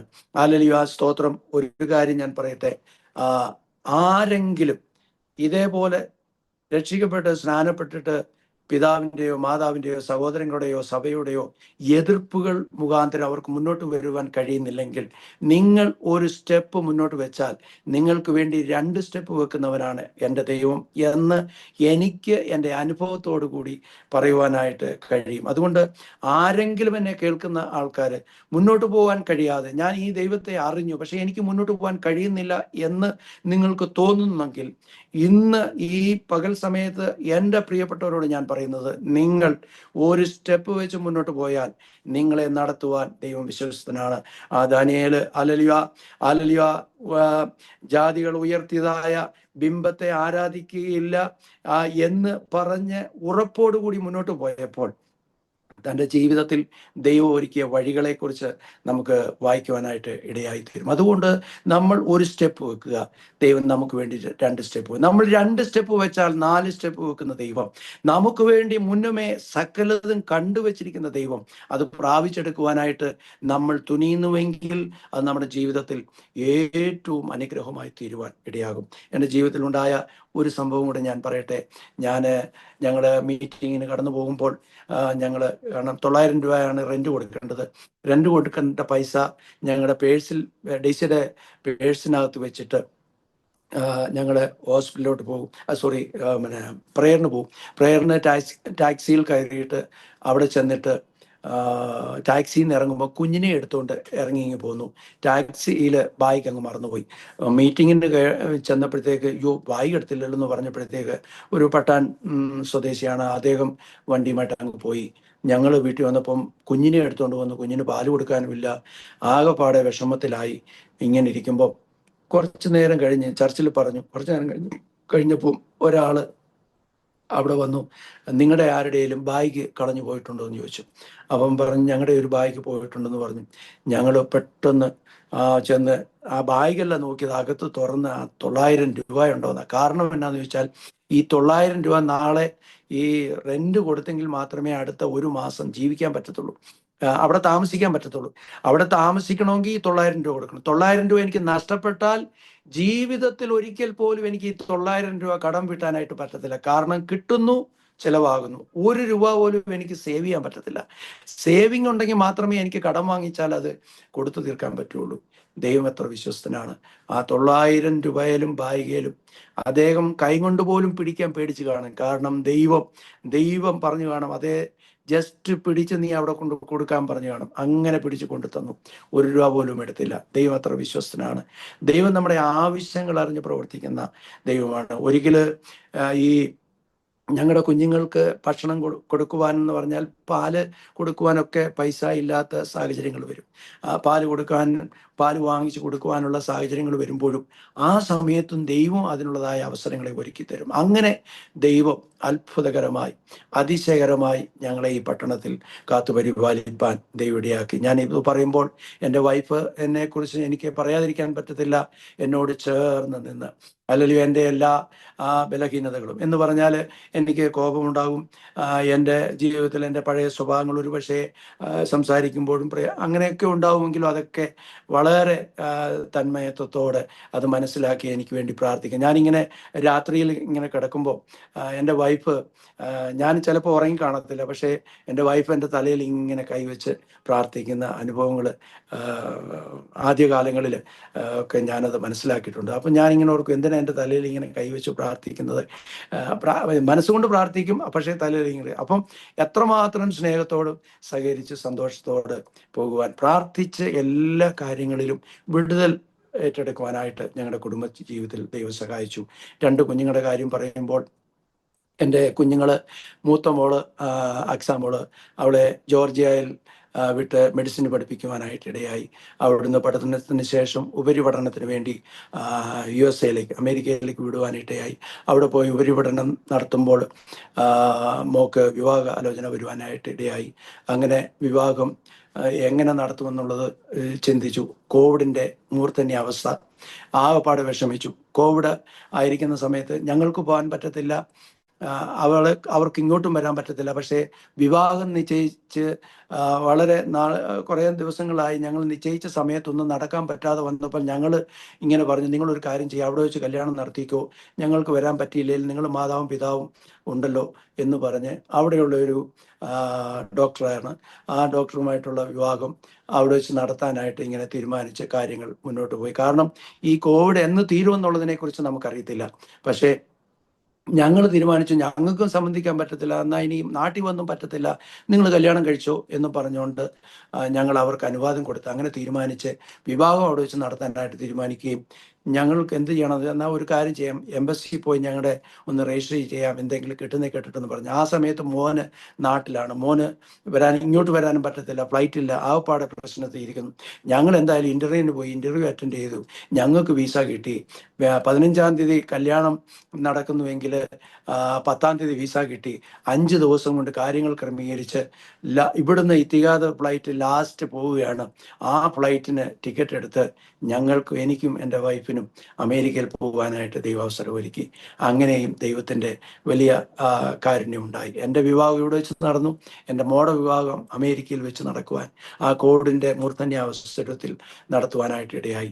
അവരുടെ ജീവിതത്തിൽ ദൈവം ഒരു കുഞ്ഞിനെ കൊടുത്തു, ഹാർപ്പർ ജോർജിന മാത്യു. അവരങ്ങനെ കുടുംബമായിട്ട് സന്തോഷത്തോടെ അവരുടെ മാതാപിതാക്കളുമായി ചേർന്ന് അവിടെ സന്തോഷമായിട്ടിരിക്കുന്നു. ഞാൻ കഴിഞ്ഞ 3 പ്രാവശ്യം അവിടെ പോവുകയും വരികയും ഒക്കെ ചെയ്യുവാനായിട്ട് സ്വർഗത്തിലെ ദൈവം സഹായിച്ചു. എൻ്റെ മോന് ഇവിടെ ഷാർജ UAE കടന്നു വന്നു.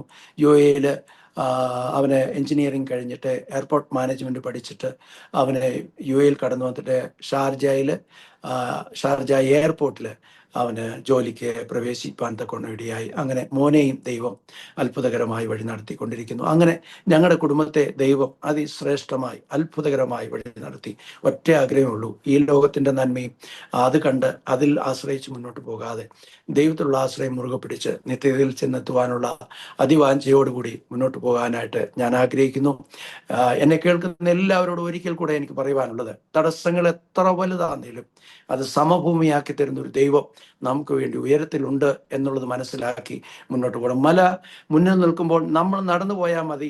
ആ നടന്നു ചെല്ലുന്നതിനനുസരിച്ച് നമ്മുടെ മുമ്പിലുള്ള പ്രതികൂലങ്ങൾ മാറി മാറി മാറി പോകും. എത്ര പ്രയാസങ്ങൾ വന്നാലും ദൈവത്തിൽ വിശ്വസിക്കുന്ന ഒരു ഭക്തനെ നടത്തുവാൻ ദൈവം പ്രതിജ്ഞാബദ്ധമാണ്. ദൈവം അത് നടത്തിയിരിക്കും. അത് നമ്മൾ മനസ്സിലാക്കി മുന്നോട്ട് പോകുക. നിശ്ചയമായിട്ടും എൻ്റെ ഈ സാക്ഷ്യവും അനുഭവങ്ങളും കേൾക്കുന്ന എല്ലാവർക്കും അത് അനുഗ്രഹവും ആശ്വാസവുമായി തീരട്ടെ. എൻ്റെ കുഞ്ഞുങ്ങളും എൻ്റെ വൈഫും എല്ലാവരും ദൈവത്തിൻ്റെ കൃപയാൽ സന്തോഷമായിരിക്കുന്നു. വൈഫിനെ കുറിച്ച് വീണ്ടും ഞാൻ പറയുന്നത്, എനിക്ക് തക്കതായൊരു തുണയെ കിട്ടി എന്നുള്ളത് ഒരു വലിയ ഭാഗ്യമായിട്ട് തന്നെ കാണുകയാണ്. തുടർന്നും സന്തോഷത്തോടെ മുന്നോട്ട് പോകുവാൻ ദൈവം ഞങ്ങളെ സഹായിക്കേണ്ടതിന് വേണ്ടി നിങ്ങളുടെ എവിടെയും പ്രത്യേകമായ പ്രാർത്ഥന ഞാൻ ചോദിച്ചുകൊള്ളുന്നു. ഞാനിപ്പോൾ ജോലിയിൽ കഴിഞ്ഞ 27 വർഷമായിട്ട് ഞാനിവിടെ അബുദാബിയിൽ ജോലി ചെയ്യുന്നു. ഇപ്പോൾ ഞാൻ റിട്ടയർഡാണ്. ഇവിടെയും നാട്ടിലും അമേരിക്കയിലുമായിട്ട് ഇങ്ങനെ യാത്ര ചെയ്ത് പോയും വന്നും ഇരിക്കുന്നു. അതോടൊപ്പം തന്നെ ഈ ജോലി കാര്യത്തിൽ എൻ്റെ ജോലി റിട്ടയർഡ് ആകുന്ന സമയത്ത് സംഭവിച്ച ഒരു വലിയ അത്ഭുതം എന്ന് പറയുന്നത്, എൻ്റെ സാലറിയുടെ ബേസിക് വളരെ ലോ ആയിരുന്നു. അപ്പം ഒരു ഇംഗ്ലീഷുകാരൻ കമ്പനിയിൽ വന്നിട്ട് എന്നെ ഈ ജോലിയിൽ നിന്ന് ഞാൻ വിരമിക്കുന്നതിന് തൊട്ട് ഒരു 3-4 മാസം മുമ്പിട്ട് എൻ്റെ ബേസിക് സാലറി ഹൈ ആക്കി തന്നു. ഞാൻ പറഞ്ഞിട്ടൊന്നുമല്ല, ഞാൻ പിരിഞ്ഞു പോരുമ്പോൾ എൻ്റെ ബേസിക് സാലറിയുടെ ബേസിക്കിലാണ് എനിക്ക് പൈസ കിട്ടുന്നത്. ദൈവം നോക്കിക്കോണം, എനിക്ക് എന്ത് കിട്ടണമെന്നും ദൈവത്തിനറിയാം. എൻ്റെ ബേസിക് സാലറി കൂട്ടുവാൻ ഒരാളെ കമ്പനിയിൽ കൊണ്ടുവന്ന് എൻ്റെ ബേസിക് സാലറി കൂട്ടി. ആ കൂട്ടിയ സാലറിക്ക് അനുസരിച്ച് 27 വർഷത്തെ എൻ്റെ സെറ്റിൽമെൻറ്റ് എനിക്ക് കിട്ടുവാനായിട്ട് ഇടയായി. ഞാൻ പറഞ്ഞത്, നമ്മൾ ഒരു ഫീൽഡ്സിനെ കുറിച്ച് നമ്മൾ ഭാരപ്പെടേണ്ട കാര്യമില്ല. അല്ലെങ്കിൽ ഒരു ഫിൽസ് പോലും ഈ ഭൂമിയിൽ നമുക്ക് വേണ്ടി ദൈവം ഒരുക്കിയിരിക്കുന്ന സകല സമ്പത്തും നന്മയും നമ്മൾ അനുഭവിക്കുക തന്നെ ചെയ്യും. പിശാചിന് അതിന് തടസ്സപ്പെടുത്താൻ കഴിയത്തില്ല. ഞാൻ എപ്പോഴും പോകുമ്പോഴും നടക്കുമ്പോഴും എല്ലാം ആത്മാവിൽ ആരാധിച്ചുകൊണ്ടാണ് ഞാൻ നടക്കുന്നത്. എന്നെ കാണുന്നവർ പലപ്പോഴും പറയാറുണ്ട്, ഇവൻ എന്തോ നല്ല സുഖമില്ലെന്ന് പറയും. പക്ഷേ എനിക്ക് നല്ല സുഖമുണ്ട്. അഭിഷേകത്തിന്റെ ശക്തിയോടെ അന്യഭാഷയിൽ ആരാധിച്ചുകൊണ്ട് ഞാൻ ഓഫീസിൽ പോകുന്നത്. ഞാൻ വണ്ടിയിൽ പോകും, തിരിച്ചു വരുമ്പോൾ ഞാൻ നടന്നാണ് വരുന്നത്. കാരണം പലരെ കാണുമ്പോൾ അവരോട് സുവിശേഷം പറയും. സുവിശേഷം പറഞ്ഞ് പിന്നെ ഒരിക്കൽ ടാക്സിയിൽ കയറുമ്പോൾ ഒരു നൈജീരിയക്കാരന് തോട് ഞാൻ ചോദിച്ചു, ക്രിസ്ത്യാനിയാണെന്നും മനസ്സിലാക്കുമ്പോൾ നമ്മൾ അദ്ദേഹത്തോട് ചോദിക്കും, ക്രിസ്ത്യാനിയാണെന്ന്, നീ എവിടെയാണ് എന്നൊക്കെ ചോദിക്കും. നൈജീരിയക്കാരനാണ്. ഞാൻ ചോദിച്ചു, നീ ബൈബിളൊക്കെ വായിക്കുമോ? ഞങ്ങൾ ബൈബിളൊക്കെ വായിക്കും എന്ന് പറഞ്ഞ് ഞാൻ ചോദിച്ചു, നീ മൊത്തം വായിച്ചിട്ടുണ്ടോ എന്ന് ചോദിച്ചു. ആ ബൈബിൾ മുഴുവൻ വായിച്ചിട്ടുണ്ടോ എന്ന് ചോദിച്ചപ്പോൾ അദ്ദേഹം ആ ടാക്സിയിൽ നിന്ന് കൈ വിട്ടിട്ട് 2 കൈയും തല വെച്ചു.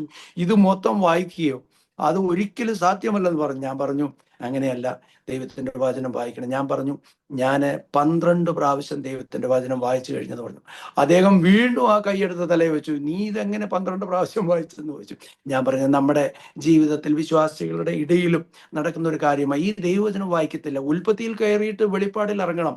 സമയം കിട്ടുമ്പോഴെല്ലാം ഉൽപ്പത്തിയിൽ കയറണം, വെളിപ്പാടിൽ ഇറങ്ങണം. ഞാൻ എൻ്റെ ജീവിതത്തിൽ കഴിഞ്ഞ 12 പ്രാവശ്യം വായിക്കാനിടയിൽ. വായിക്കും തോറും അല്ലല്ലോ എനിക്ക് ഭയങ്കരമായ സന്തോഷം. ഇവിടുത്തെ സൈറ്റിലൊക്കെ ഞാൻ ജോലി ചെയ്യുമ്പോൾ സൈറ്റ് ഹാൻഡ് ഓവർ ചെയ്ത് കഴിഞ്ഞാൽ 1 വർഷം ഞങ്ങൾക്ക് അവിടെ മെയിൻ്റനൻസ് ഉണ്ട്.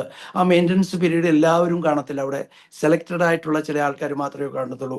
അവരുടെ ഗ്രൂപ്പിൽ ഞാനും കാണും. ഞാൻ അവിടെ ചെന്ന് ജോലി ചെയ്തുകൊണ്ടിരിക്കുമ്പോൾ ബേസ്മെൻ്റ് ഉണ്ട്, അണ്ടർഗ്രൗണ്ട് ഉണ്ട്. അവിടെ പോകുമ്പോൾ ഞാൻ ഈ ബൈബിളുമായിട്ട് പോകും. ബൈബിളുമായിട്ട് പോയിട്ട് അവിടെ ഇരുന്ന് വായിക്കും. അവിടെ ഇരുന്ന് ഞാൻ വായിച്ചു തീർത്തിട്ടുണ്ട്. ഞാൻ പറയുന്നത്, കിട്ടുന്ന അവസരങ്ങളിലെല്ലാം, നമുക്ക് അവസരമില്ലാഞ്ഞിട്ടല്ല, ഒരു പേജ് ഒരു ദിവസം വായിച്ചാൽ തന്നെ 365 ദിവസം കൊണ്ട് ഒരു പ്രാവശ്യം വായിച്ചു തീർക്കാൻ പറ്റും. പക്ഷേ ദൈവവചനം വായിക്കണം. ദൈവവചനം വായിക്കുകയും അത് മനസ്സിലാക്കുകയും ചെയ്യുമ്പോഴാണ് നമ്മുടെ ജീവിതത്തിൽ ഒരു വലിയ സന്തോഷം ഉണ്ടാകുന്നത്.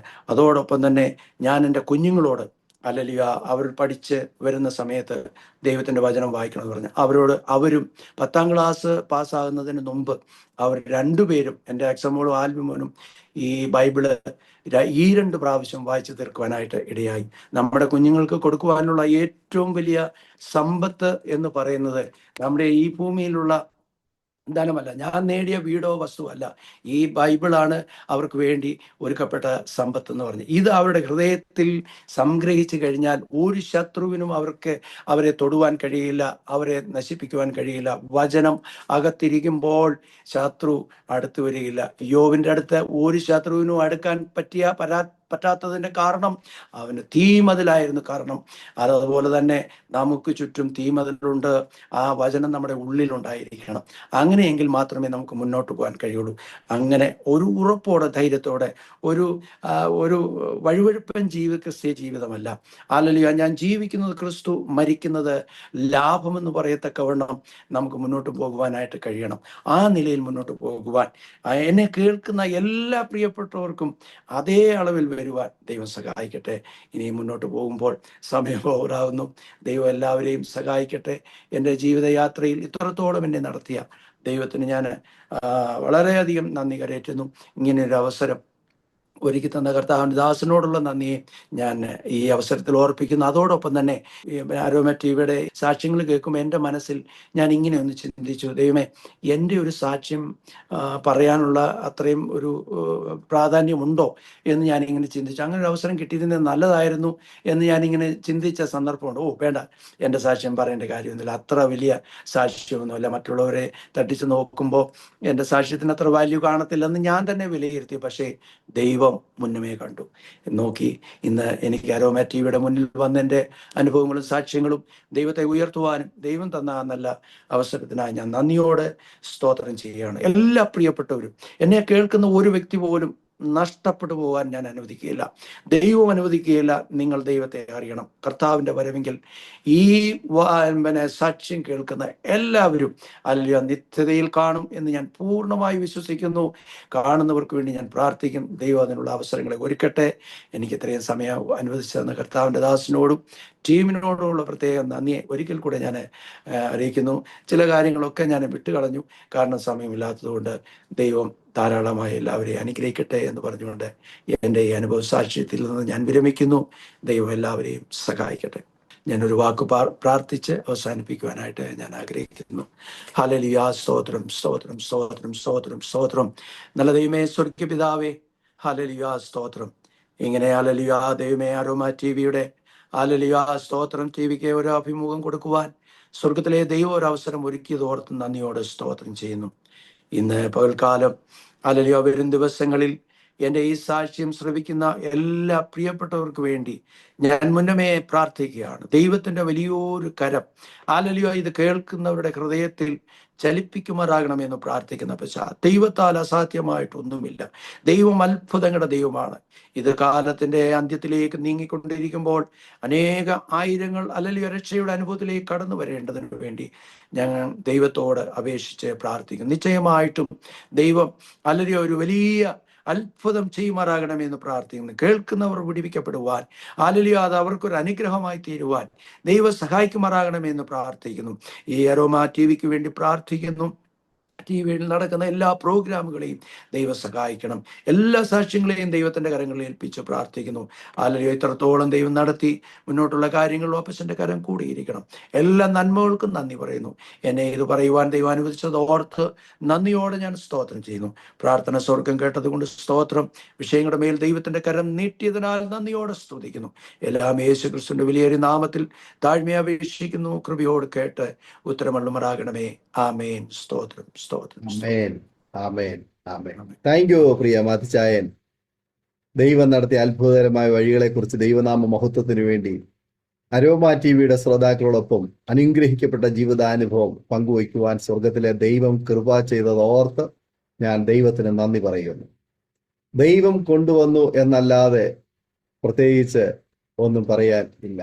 ദൈവം നടത്തിയ അത്ഭുതകരമായ വഴികളിലേക്ക് തിരിഞ്ഞു നോക്കുമ്പോൾ സ്വന്തം മാതാപിതാക്കന്മാരെക്കാൾ, സ്വന്തം സഹോദരങ്ങളെക്കാൾ, സ്വന്തം നാട്ടുകാർ വീട്ടുകാരേക്കാൾ നമുക്ക് ജന്മം തന്ന നമ്മുടെ പ്രിയപ്പെട്ടവര്, നമ്മുടെ നാട്ടുകാര്, നമ്മുടെ വീട്ടുകാര് എല്ലാവരും നമ്മളെ ഉപേക്ഷിച്ചപ്പോൾ ഉപേക്ഷിക്കാതെ കൂടെ ഇരുന്ന് കരം പിടിച്ച് വേണ്ടുന്നതൊക്കെയും അതത് സമയങ്ങളിൽ നൽകിത്തന്ന് ജയോത്സവമായി വഴി നടത്തിയ അത്യുന്നതനായ ദൈവത്തെക്കുറിച്ചുള്ളതായ ആ ദൈവത്തിന്റെ പദ്ധതി എത്ര വലിയതായിരുന്നു എന്ന് ആ വാക്കുകളിലൂടെ കേൾക്കുന്ന ഏതൊരു വ്യക്തിക്കും മനസ്സിലാക്കുവാൻ തക്കവണ്ണം കഴിയുന്നു. പ്രത്യേകിച്ച് പ്രിയ വാര്യാപുരം യോനാചായന്റെ അയൽക്കാരനായിട്ട് ജനിച്ച് വളർത്തപ്പെടുവാന് ഭാഗ്യകരമായ ഒരനുഭവം ദൈവം കൃപ ചെയ്തു എന്നുള്ളത് തന്നെ ശ്രേഷ്ഠകരമായ ഒരു അനുഭവമാണ്. എന്നാൽ അവിടെ നിൽക്കുവാനോ അവിടെ ആത്മീയമായിട്ട് വളർന്ന് ആത്മീയമായി പ്രയോജനപ്പെടുവാനോ കഴിയത്തില്ലാത്ത ഒരു സാഹചര്യം, അതായത് സ്വന്തം ഭവനത്തിൽ നിന്ന് തന്നെ അവിടെ വലിയ എതിർപ്പുകൾ നേരിടുമ്പോൾ അദ്ദേഹത്തിന്റെ ജ്യേഷ്ഠ സഹോദരന്റെ കൈക്കീഴിൽ സ്നാനമേറ്റ് കർത്താവിന്റെ കൽപ്പന അനുസരിച്ച് അനുഗ്രഹിക്കപ്പെടുവാൻ ഭാഗ്യകരമായ ഒരു അനുഭവം ഉണ്ടായി എന്ന് കേൾക്കുവാൻ തക്കവണ്ണം കഴിഞ്ഞു. തീർച്ചയായിട്ടും അതെല്ലാം ദൈവത്തിന്റെ നീതിയാണ്. ദൈവത്തിന്റെ വലിയ ആ ഒരു നീതി അത് എവിടെ എങ്ങനെ വേണമെന്നുള്ളതൊക്കെ മുന്നമേ ദൈവം പ്ലാൻ ചെയ്തിട്ടുണ്ട്. നമുക്കത് മനസ്സിലാക്കാൻ കഴിഞ്ഞില്ല, അല്ലെങ്കിൽ കഴിയത്തില്ല എന്ന് മാത്രം. ദൈവത്തിന്റെ നീതി നമുക്ക് നടപ്പിലാക്കുവാൻ വേണ്ടിയിട്ട് ചില പ്രതിസന്ധികളുടെ നടുവിലൂടെ ദൈവം നമ്മളെ കടത്തിവിടും, അല്ലെങ്കിൽ കൊണ്ടുപോകും. അതിനൊരു പക്ഷെങ്കിൽ നമ്മുടെ മാതാപിതാക്കന്മാര്, സ്വന്തം സഹോദരങ്ങള്, സ്വന്തം വീട്, നാടൊക്കെ നമുക്ക് പ്രതികൂലമായി തീരും. അപ്പോൾ മറുവശത്ത് കർത്താവ് ആരൊക്കെയോ ഒരുക്കുന്നു, നമ്മെ സ്വീകരിക്കുവാൻ, നമ്മെ അംഗീകരിക്കുവാൻ, നമ്മെ ചേർത്ത് നിർത്തുവാൻ, നമ്മെ പ്രയോജനപ്പെടുത്തുവാൻ ദൈവം ആരൊക്കെയോ എവിടെയൊക്കെയോ ഒരുക്കുന്നു എന്നുള്ളതാണ്. സ്വന്തം വീട്ടിൽ, സ്വന്തം സഹോദരന്മാരാൽ, സ്വന്തം നാട്ടിൽ ഉപേക്ഷിക്കപ്പെട്ടവൻ, പൊട്ടക്കിണറ്റിൽ എറിയപ്പെട്ടവൻ, മിസ്രൈമിയ കച്ചവടക്കാർക്ക് വിൽക്കപ്പെട്ടവൻ, കാരാഗ്രഹത്തിൽ അടയ്ക്കപ്പെട്ടവൻ, ഞാൻ എപ്പോഴും പറയുന്ന സംഭവങ്ങളാണ്. എന്നാൽ മിസ്രൈമിലെ ഒരു മന്ത്രിയായി അവനെ മാറ്റുക എന്നുള്ളത് ദൈവത്തിന്റെ പദ്ധതിയായിരുന്നു. ഇസ്രായേൽ ജനത്തിന് ഒരാശാകേന്ദ്രം, ഒരു ആശ്വാസമായി തീരുവാൻ വേണ്ടിയിട്ട് ദൈവം മുന്നമേ പ്ലാൻ ചെയ്തതാണ്. അതുകൊണ്ടൊക്കെ തന്നെയാണ് ജോസഫിന്റെ ജീവിതത്തില് ഈ വിധത്തിലുള്ളതായ പ്രതിസന്ധികളിലൂടെ കടന്നു പോകേണ്ടി വന്നത്.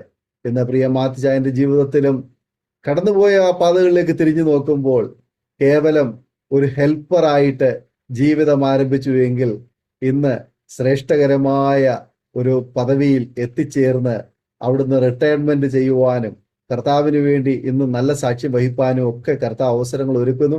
അനുഗ്രഹിക്കപ്പെട്ട ആത്മീയ ജീവിതം, അതുപോലെ കുടുംബജീവിതം, തലമുറകൾ, ശുശ്രൂഷയുടെ തലങ്ങൾ, നല്ല അനുഭവങ്ങൾ, നല്ല ഓർമ്മകൾ ഒക്കെ ദൈവം തന്ന് ഇന്ന് ദൈവം ആക്കിയിരിക്കുന്നു എന്ന് കേൾക്കാൻ കഴിഞ്ഞു.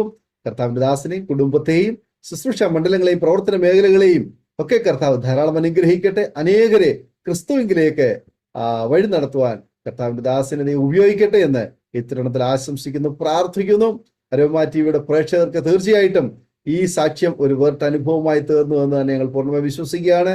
കേൾവിക്കാരിൽ പലരും ഒരുപക്ഷെങ്കിൽ സമാനമായ ജീവിതാനുഭവങ്ങളിലൂടെ കടന്നു പോകുന്നവരുണ്ടാകും. എന്നാൽ അതിൻ്റെയൊക്കെ അവസാനം നമുക്കറിയത്തില്ല. ചിലപ്പോഴൊക്കെ നമ്മൾ ചിന്തിക്കും, നമ്മുടെ പ്രാർത്ഥന ദൈവം കേൾക്കുന്നില്ലേ, എൻ്റെ പ്രാർത്ഥനയ്ക്ക് ദൈവം മറുപടി തരുന്നില്ലേ, എന്തുകൊണ്ട് എനിക്കിങ്ങനെ സംഭവിക്കുന്നു എന്നൊക്കെ ഒരുപക്ഷെങ്കിൽ നമ്മൾ ചിന്തിക്കും. ഞാൻ ദൈവത്തിലല്ലയോ, ഞാൻ രക്ഷിക്കപ്പെട്ടതല്ലയോ, ഞാൻ സ്നാനപ്പെട്ടതല്ലയോ, ഞാൻ അങ്ങനത്തെ കുടുംബത്തിലല്ലേ ജനിച്ച്, എന്തുകൊണ്ട് എനിക്ക് ഇങ്ങനെയൊക്കെ സംഭവിക്കുന്നു എന്നൊക്കെ ഉള്ളൊരു ചോദ്യം നമ്മുടെ ജീവിതത്തിലുണ്ടാകും. പക്ഷെ ഒരു കാര്യം നമ്മൾ മനസ്സിലാക്കണം, നമ്മുടെ ദൈവം അവൻ ഇന്നലെയും ഇന്നും എന്നേക്കും അനന്യനാണ്. സമയം കേവലം മനുഷ്യന് മാത്രമാണുള്ളത്, ദൈവത്തിന് സമയമില്ല. ദൈവം ഇന്നലെയും ഇന്നും എന്നേക്കും, ഇന്നലെയും ഇന്നും നാളെയും ദൈവത്തിന് ഒരേ സമയമാണ്. നമുക്ക് മാത്രമേ ഉള്ളൂ ഇന്നലെ ഉള്ളതും ഇന്നുള്ളതും നാളെ ഉള്ളതും. അതുകൊണ്ട് പ്രിയമുള്ളവരെ, ദൈവത്തിന്റെ സമയം ദൈവം നിശ്ചയിച്ചിരിക്കുന്നത് നമ്മുടെ സമയവുമായിട്ട് നമ്മൾ ഒരിക്കലും കമ്പയർ ചെയ്യരുത്. ദൈവത്തിൻ്റെതായ സമയത്ത് ദൈവം എല്ലാം നന്നായി ഭംഗിയായിട്ടത് ചെയ്യും. ചിലപ്പോൾ നമുക്ക് തോന്നും 2 ദിവസം മുമ്പ് യേശു വന്നിരുന്നു എങ്കിൽ, അല്ലെങ്കിൽ 2 ദിവസം മുമ്പ് എനിക്ക് വേണ്ടി കർത്താവ് പ്രവർത്തിച്ചിരുന്നു എങ്കിൽ ഇങ്ങനെയൊന്നും സംഭവിക്കത്തില്ലായിരുന്നു എന്ന്. അതാണ് മാർത്തയും മറിയയും പറഞ്ഞത്, ഇനി എന്തിനാ കർത്താവെ നീ ഇവിടെ വന്നത്? 4 ദിവസം മുമ്പ് എൻ്റെ സഹോദരൻ മരിച്ചു, അടക്കപ്പെട്ടു, അവനെ കല്ലറയിൽ വെച്ചു, ഇനി എന്തിനാ വന്നത് എന്ന് ഒരു ചോദ്യം ചോദിക്കുന്നു. അപ്പോൾ കർത്താവ് പറയുന്നു, ആമേൻ, വിശ്വസിച്ചാൽ നീ ദൈവത്തിന്റെ മഹത്വം കാണും. ഇപ്പോൾ ഇന്ന് ഈ സമയത്ത് നീ വിശ്വസിച്ചാൽ ദൈവത്തിന്റെ മഹത്വം കാണും. അപ്പോൾ അവൾ പറഞ്ഞു, ഞങ്ങൾ അറിയുന്നു. എന്തോ അറിയുന്നേ? ഒടുക്കത്തെ പുനരുത്ഥാനത്തിങ്കൽ എൻ്റെ സഹോദരനെ ഉയർത്തെഴുന്നേൽക്കും. അപ്പോഴാണ് കർത്താവ് പറയുന്നത്, ആ പുനരുത്ഥാനം അത് നാളെ അല്ലെങ്കിൽ ഒടുക്കത്തിലാണ് എന്ന് നീ പറയുന്നു. പക്ഷെ നീ ഇന്ന് വിശ്വസിച്ചാൽ, ഇപ്പോൾ വിശ്വസിച്ചാൽ നിന്റെ പ്രശ്നത്തിന്, നിന്റെ ജീവിതത്തിൽ ഒരു പരിഹാരം തരുവാൻ കർത്താവിന് കഴിയുമെന്ന് കർത്താവ് പറയുക. ഞങ്ങളെ കേൾക്കുന്ന വാത്സല്യ മാതാവേ, പിതാവേ, സഹോദര, സഹോദരി, നമ്മുടെ ദൈവത്തിന് സമയമില്ല, നമുക്ക് മാത്രമേ സമയമുള്ളൂ. ചിലപ്പോൾ നമ്മൾ ചിന്തിക്കും പലതും വൈകിപ്പോയെന്ന്. ഒന്നും വൈകിപ്പോയിട്ടില്ല. കർത്താവ് നമുക്ക് വേണ്ടി പ്രവർത്തിക്കുന്ന ആ സമയം ദൈവം നിശ്ചയിച്ചിട്ടുണ്ട്. അത് നമ്മുടെ സമയപ്രകാരം നമ്മൾ ഒരിക്കലും കമ്പയർ ചെയ്യരുത്. ആ തക്ക സമയമാകുമ്പോൾ കർത്താവ് നമ്മുടെ ജീവിതത്തിലേക്ക് വരും. കർത്താവ് നമ്മുടെ ഭവനത്തിൽ വരും. നമ്മുടെ പ്രശ്നങ്ങളുടെ, നമ്മുടെ കാര്യങ്ങളിൽ കർത്താവ് ഇടപെടും. അതുകൊണ്ട് കനാവിലെ കല്യാണ വീട്ടിലായാലും ബഥാനിയയിലെ ഭവനത്തിലായാലും ഏത് വിഷയമായാലും തിരുവെഴുത്തുകൾ നമ്മൾ എടുത്തു നോക്കുമ്പോൾ ആ സമയത്ത്, ആ കറക്റ്റ് സമയത്താണ് കർത്താവ് എല്ലാം ചെയ്യുന്നത്. അതുകൊണ്ട് നമുക്ക് പ്രതീക്ഷ കൈവിടാതെ വിശ്വാസം മുറുകെ പിടിച്ചുകൊണ്ട് ധൈര്യത്തോടെ നമ്മെ വിളിച്ച കർത്താവിന്റെ മുഖത്തേക്ക് നോക്കാം. ഒരിക്കലും ലജ്ജിതരായി തീരുവാൻ അവൻ നമ്മെ അനുവദിക്കത്തില്ല. ദൈവമായ കർത്താവ് നമ്മെ സഹായിക്കട്ടെ. ഈ സാക്ഷ്യം നിങ്ങൾക്ക് ഏവർക്കും അനുഗ്രഹവും പ്രയോജനവുമായി തീർന്നു എന്ന് ഞങ്ങൾ പൂർണ്ണമായി വിശ്വസിക്കുന്നു. നിങ്ങളുടെ പ്രിയപ്പെട്ടവർക്ക്, സുഹൃത്തുക്കൾ കൂടി ഷെയർ ചെയ്ത് കൊടുക്കുക. അവരും കേട്ട് അനുഗ്രഹിക്കപ്പെട്ട് ദൈവനാമം അതിലൂടെ മഹിമപ്പെടുവാൻ മുഖാന്തരമായി തീരുമല്ലോ. മാത്രമല്ല, നിങ്ങൾ വലിയൊരു അഭിപ്രായങ്ങൾ, നിർദ്ദേശങ്ങൾ കമന്റ് ബോക്സിൽ രേഖപ്പെടുത്തണം. സ്ക്രീനിൽ കാണുന്ന വാട്സപ്പ് നമ്പറിൽ ഞങ്ങളെ വിവരം അറിയിക്കണം. ഞങ്ങൾ നിങ്ങൾക്ക് വേണ്ടി വിശേഷിച്ചാൽ പ്രാർത്ഥിക്കുന്നു. എല്ലാ തിങ്കളാഴ്ചയും രാത്രി 9 മണി മുതൽ സാക്ഷ്യം പറഞ്ഞ പ്രിയപ്പെട്ടവരോടൊപ്പം പ്രാർത്ഥിക്കുവാൻ നിങ്ങൾക്ക് അവസരമുണ്ട്. തീർച്ചയായിട്ടും നിങ്ങൾ അതിൽ സഹകരിക്കണം. കർത്താവ് നമ്മെ എല്ലാവരെയും സഹായിക്കട്ടെ. അടുത്ത അനുഗ്രഹിക്കപ്പെട്ട സാക്ഷ്യവും വചനചിന്തയുമായി വീണ്ടും കൂടി കാണുമ്പോഴേയും എല്ലാ പ്രിയപ്പെട്ടവർക്കും good bye. God bless you all. ഓർമ്മയുടെ മനോരഥത്തിൽ മായാത്ത ഓർമ്മയ്ക്കായി അരോമ മാട്രിമോണിയിൽ നിന്നും ജീവിത പങ്കാളിയെ കണ്ടെത്തൂ. നിങ്ങൾ ഒരു ക്രിസ്തീയ ജീവിത പങ്കാളിയെ അന്വേഷിക്കുകയാണോ? അതോ മക്കൾക്ക് അനുയോജ്യമായ ഒരു തക്ക തുണയ്ക്ക് വേണ്ടി പ്രാർത്ഥിക്കുന്ന വ്യക്തിയാണോ? എങ്കിൽ അരോമ മാട്രിമോണി നിങ്ങൾക്ക് വേണ്ടിയാണ്. ഇന്നു തന്നെ സൗജന്യമായി രജിസ്റ്റർ ചെയ്യൂ. അരോമ മാട്രിമോണിയുടെ പ്രത്യേകതകൾ: രജിസ്ട്രേഷൻ തികച്ചും സൗജന്യം. ലോകത്തെവിടെയുമുള്ള അനുയോജ്യമായ ക്രിസ്തീയ ജീവിത പങ്കാളിയെ തിരഞ്ഞെടുക്കാം. വിവാഹം നടക്കുന്നതുവരെ സർവീസ് ലഭിക്കുന്നു. ഏറ്റവും ചെറിയ പാക്കേജുകളും തിരഞ്ഞെടുക്കാം. അരോമ മാട്രിമോണി നിങ്ങൾക്കായി ഒരുക്കുന്നു വിവാഹം പരമാനന്ദം. Email aroma matrimony2020@gmail.com